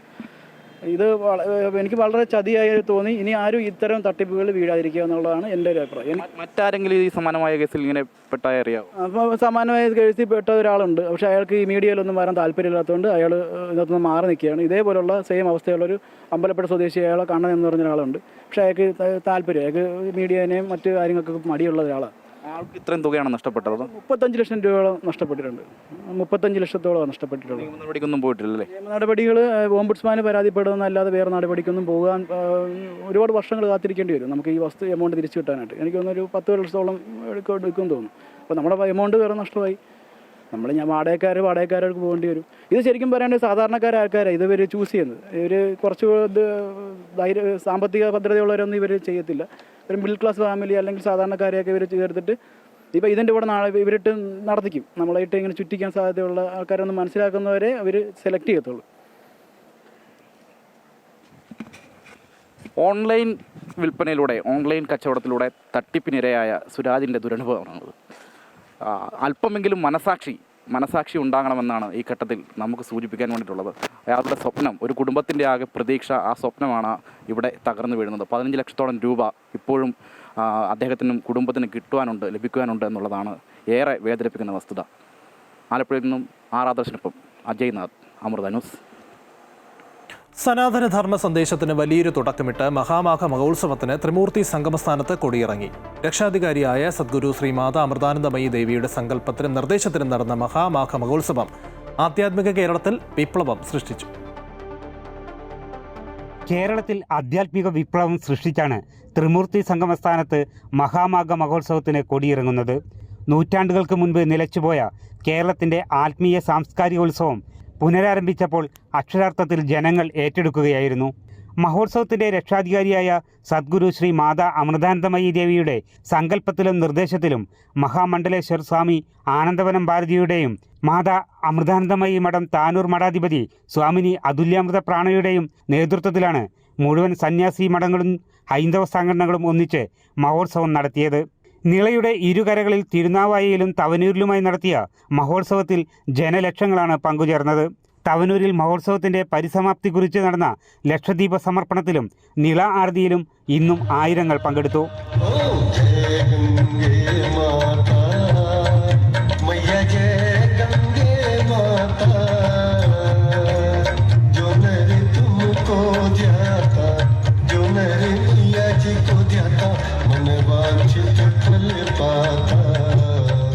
പ്രതീക്ഷകൾക്കപ്പുറമുള്ള ജനപ്രവാഹത്തെ അനിഷ്ട സംഭവങ്ങളൊന്നുമില്ലാതെ നിയന്ത്രിച്ച സംഘാടക മികവും എടുത്തു പറയേണ്ടതു തന്നെയാണ്. കേരളത്തിൻ്റെ സംസ്കാരത്തെ സമ്പന്നമാക്കി ഒഴുകിയ ഭാരതപ്പുഴയുടെ ഉത്സവം കേരളത്തിലുണ്ടാക്കിയ ചലനം ചെറുതല്ല. വരാനിരിക്കുന്ന വലിയ കുംഭമേളയ്ക്കുള്ള നാന്ദി കുറിക്കലാണ്. അമൃത ന്യൂസ്, മലപ്പുറം. മഹാമാഘ മഹോത്സവത്തിനായി ലക്ഷങ്ങൾ ത്രിമൂർത്തി സംഗമസ്ഥാനത്ത് എത്തിയെങ്കിലും അവിടെ മാലിന്യത്തിന്റെ ശേഷിപ്പുകൾ ഒന്നും അവശേഷിക്കുന്നില്ല. ഉത്സവത്തിന് കൊടിയിറങ്ങി മണിക്കൂറുകൾക്ക് ശേഷം തന്നെ അമൃത യുവധർമ്മധാര പ്രവർത്തകർ ഉൾപ്പെടെയുള്ള സന്നദ്ധ സേവകർ നിളാതീരം വൃത്തിയാക്കി. 18 ദിവസം നീണ്ട മഹാമാഘ മഹോത്സവത്തിൽ പങ്കെടുക്കാനായി ജനലക്ഷങ്ങളാണ് നിളാതീരത്തേക്ക് ഒഴുകിയെത്തിയത്. ഇത്രയധികം ആളുകളെത്തുമ്പോൾ പുഴ എത്രമാത്രം മലിനമാകുമെന്ന ആശങ്കയായിരുന്നു പലർക്കും ഉണ്ടായിരുന്നത്. എന്നാൽ ഉത്സവത്തിന് കൊടിയിറങ്ങി മണിക്കൂറുകൾക്കകം തന്നെ ത്രിമൂർത്തി സംഗമസ്ഥാനം ശുചീകരിച്ചു. തവനൂർക്കരയിൽ അമൃത യുവധർമ്മധാര പ്രവർത്തകരും സേവാഭാരതി പ്രവർത്തകരും ശ്രീ മാതാ അമൃതാനന്ദമയി ദേവിയുടെ ഭക്തരുമാണ് ശുചീകരണ പ്രവർത്തനങ്ങൾക്ക് നേതൃത്വം നൽകിയത്. അമലഭാരതം പദ്ധതിയുടെ ഭാഗമായിട്ടായിരുന്നു ശുചീകരണ യജ്ഞം നടന്നത്. ഇവിടെ മാലിന്യമുക്ത തവനൂര എന്നുള്ളൊരു പദ്ധതിയുമായിട്ട് നമ്മുടെ അയുദ്ധിൻ്റെ മക്കളും ഇവിടുത്തെ സേവാ മക്കളും എല്ലാവരും കൂടി ചേർന്ന് കുപ്പികളും മറ്റുള്ള സാധനങ്ങളെല്ലാം വേർതിരിച്ച് വേസ്റ്റ് മാനേജ്മെൻറ്റിൻ്റെ ഭാഗമായിട്ട് നമ്മളിവിടെ എല്ലാം കളക്ട് ചെയ്തു. രാത്രി തന്നെ ഇതിൻ്റെ സേവന പ്രവർത്തനങ്ങൾ പരിപാടി അവസാനിച്ചതോടുകൂടി തന്നെ എല്ലാവരും ഉന്മേഷത്തോടുകൂടി ഉത്സാഹത്തോടുകൂടി തന്നെ അമലഭാരതം അമ്മ മുന്നോട്ട് വെച്ച ആശയത്തെ ഉൾക്കൊണ്ടുകൊണ്ട് തന്നെ ഇവിടെ ക്ലീനിങ് ആരംഭിച്ചുകൊണ്ടേയിരിക്കുകയാണ്. ഒരു പ്രോഗ്രാം കഴിഞ്ഞിട്ടുണ്ടെങ്കിൽ അവിടെ മൊത്തം ക്ലീൻ ചെയ്തിട്ടേ അമ്മ തന്നെ പോവാറുള്ളൂ. അപ്പോൾ അത് പ്രചോദനം ഉൾക്കൊണ്ടിട്ടാണ് ഞങ്ങൾ ഓരോ പ്രോഗ്രാമിനും അമലഭാരതം എന്ന പ്രോഗ്രാം ചെയ്യുന്നത്. അമൃത ന്യൂസ്, മലപ്പുറം.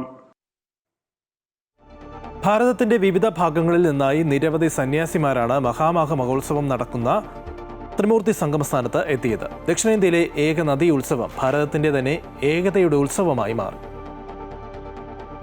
അഘോരികൾ, നാഗസന്യാസിമാർ തുടങ്ങി ഭാരതത്തിലെ വിവിധ സന്യാസി പരമ്പരയിൽപ്പെട്ടവർ ദേവഭൂമിയിലെ യജ്ഞവേദികളിലെത്തി.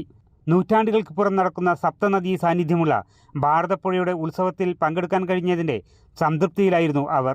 बहुत साल बाद हमको सुनने को मिला कि वहाँ मेला लगा है, तो काशी से नांगा बाबा देखा स्वामी को, तो इसलिए यहाँ दर्शन के लिए आया.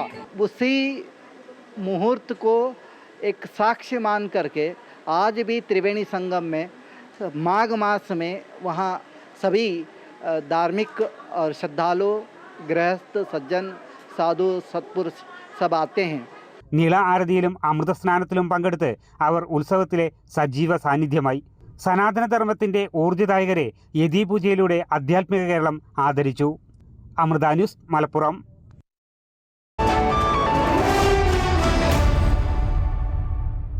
അണ്ടർ-19 ഏകദിന ലോകകപ്പിന്റെ രണ്ടാം സെമി ഫൈനലിൽ ഇന്ത്യ ഇന്ന് അഫ്ഗാനിസ്ഥാനെ നേരിടും. സിംബാബ്വേയിലെ ഹരാരയിൽ ഉച്ചയ്ക്ക് 1 മുതലാണ് മത്സരം. ഇന്നലെ നടന്ന ആദ്യ സെമിയിൽ നിലവിലെ ചാമ്പ്യന്മാരായ ഓസ്ട്രേലിയയെ തോൽപ്പിച്ച് ഇംഗ്ലണ്ട് ഫൈനലിലെത്തിയിരുന്നു. കഴിഞ്ഞ 5 മത്സരങ്ങളിലും അപരാജിത കുതിപ്പ് നടത്തിയ ഇന്ത്യ അവസാന മത്സരത്തിൽ പാകിസ്ഥാനെ കീഴടക്കിയാണ് സെമി ടിക്കറ്റ് എടുത്തത്. ഉജ്ജ്വല ഫോമിൽ ബാറ്റ് ചെയ്യുന്ന വൈഭവ് സൂര്യവംശി, അഫ്ഗാൻ കുണ്ടു, വിഹാൻ മൽഹോത്ര എന്നിവരാണ് ഇന്ത്യയുടെ കരുത്ത്. മറുവശത്ത് ടൂർണമെന്റിലെ 5 മത്സരങ്ങളിൽ 4 ജയവുമായിട്ടാണ് അഫ്ഗാൻ മുന്നേറിയത്. വനിതാ പ്രീമിയർ ലീഗിൽ ഗുജറാത്ത് ജയൻസിനെ തകർത്ത് ഡൽഹി ക്യാപിറ്റൽസ് ഫൈനലിൽ ഇന്നലെ നടന്ന എലിമിനേറ്റർ പോരാട്ടത്തിൽ 7 വിക്കറ്റിന്റെ വിജയവുമായിട്ടാണ് ഡൽഹി തുടർച്ചയായ 4ാം തവണയും ഫൈനലിലേക്ക് കടന്നത്. നാളെ നടക്കുന്ന ഫൈനലിൽ സ്മൃതി മന്ദാന നയിക്കുന്ന റോയൽ ചലഞ്ചേഴ്സ് ബംഗളൂരുവാണ് ഡൽഹിയുടെ എതിരാളികൾ. ആദ്യം ബാറ്റ് ചെയ്ത ഗുജറാത്ത് ജയൻസ് ഉയർത്തിയ 169 റൺസ് വിജയലക്ഷ്യം 15.4 ഓവറിൽ 3 വിക്കറ്റ് മാത്രം നഷ്ടപ്പെടുത്തി ഡൽഹി മറികടന്നു. ഓപ്പണർമാരായ ഷഫാലി വർമ്മയും ലിസല്ല ലീയും ചേർന്ന് ഡൽഹിയുടെ വിജയം അനായാസമാക്കി. നേരത്തെ ടോസ് നഷ്ടപ്പെട്ട് ബാറ്റിംഗിനിറങ്ങിയ ഗുജറാത്തിന് നിശ്ചിത 20 ഓവറിൽ 7 വിക്കറ്റ് നഷ്ടത്തിൽ 168 റൺസ് എടുക്കാനേ സാധിച്ചു. ഗുഡ് മോർണിംഗ് കേരളം പൂർണ്ണമാവുകയാണ്. കൂടുതൽ വാർത്തകൾക്കായി അമൃത ന്യൂസിന്റെ യൂട്യൂബ് ചാനൽ കാണുക. നമസ്കാരം.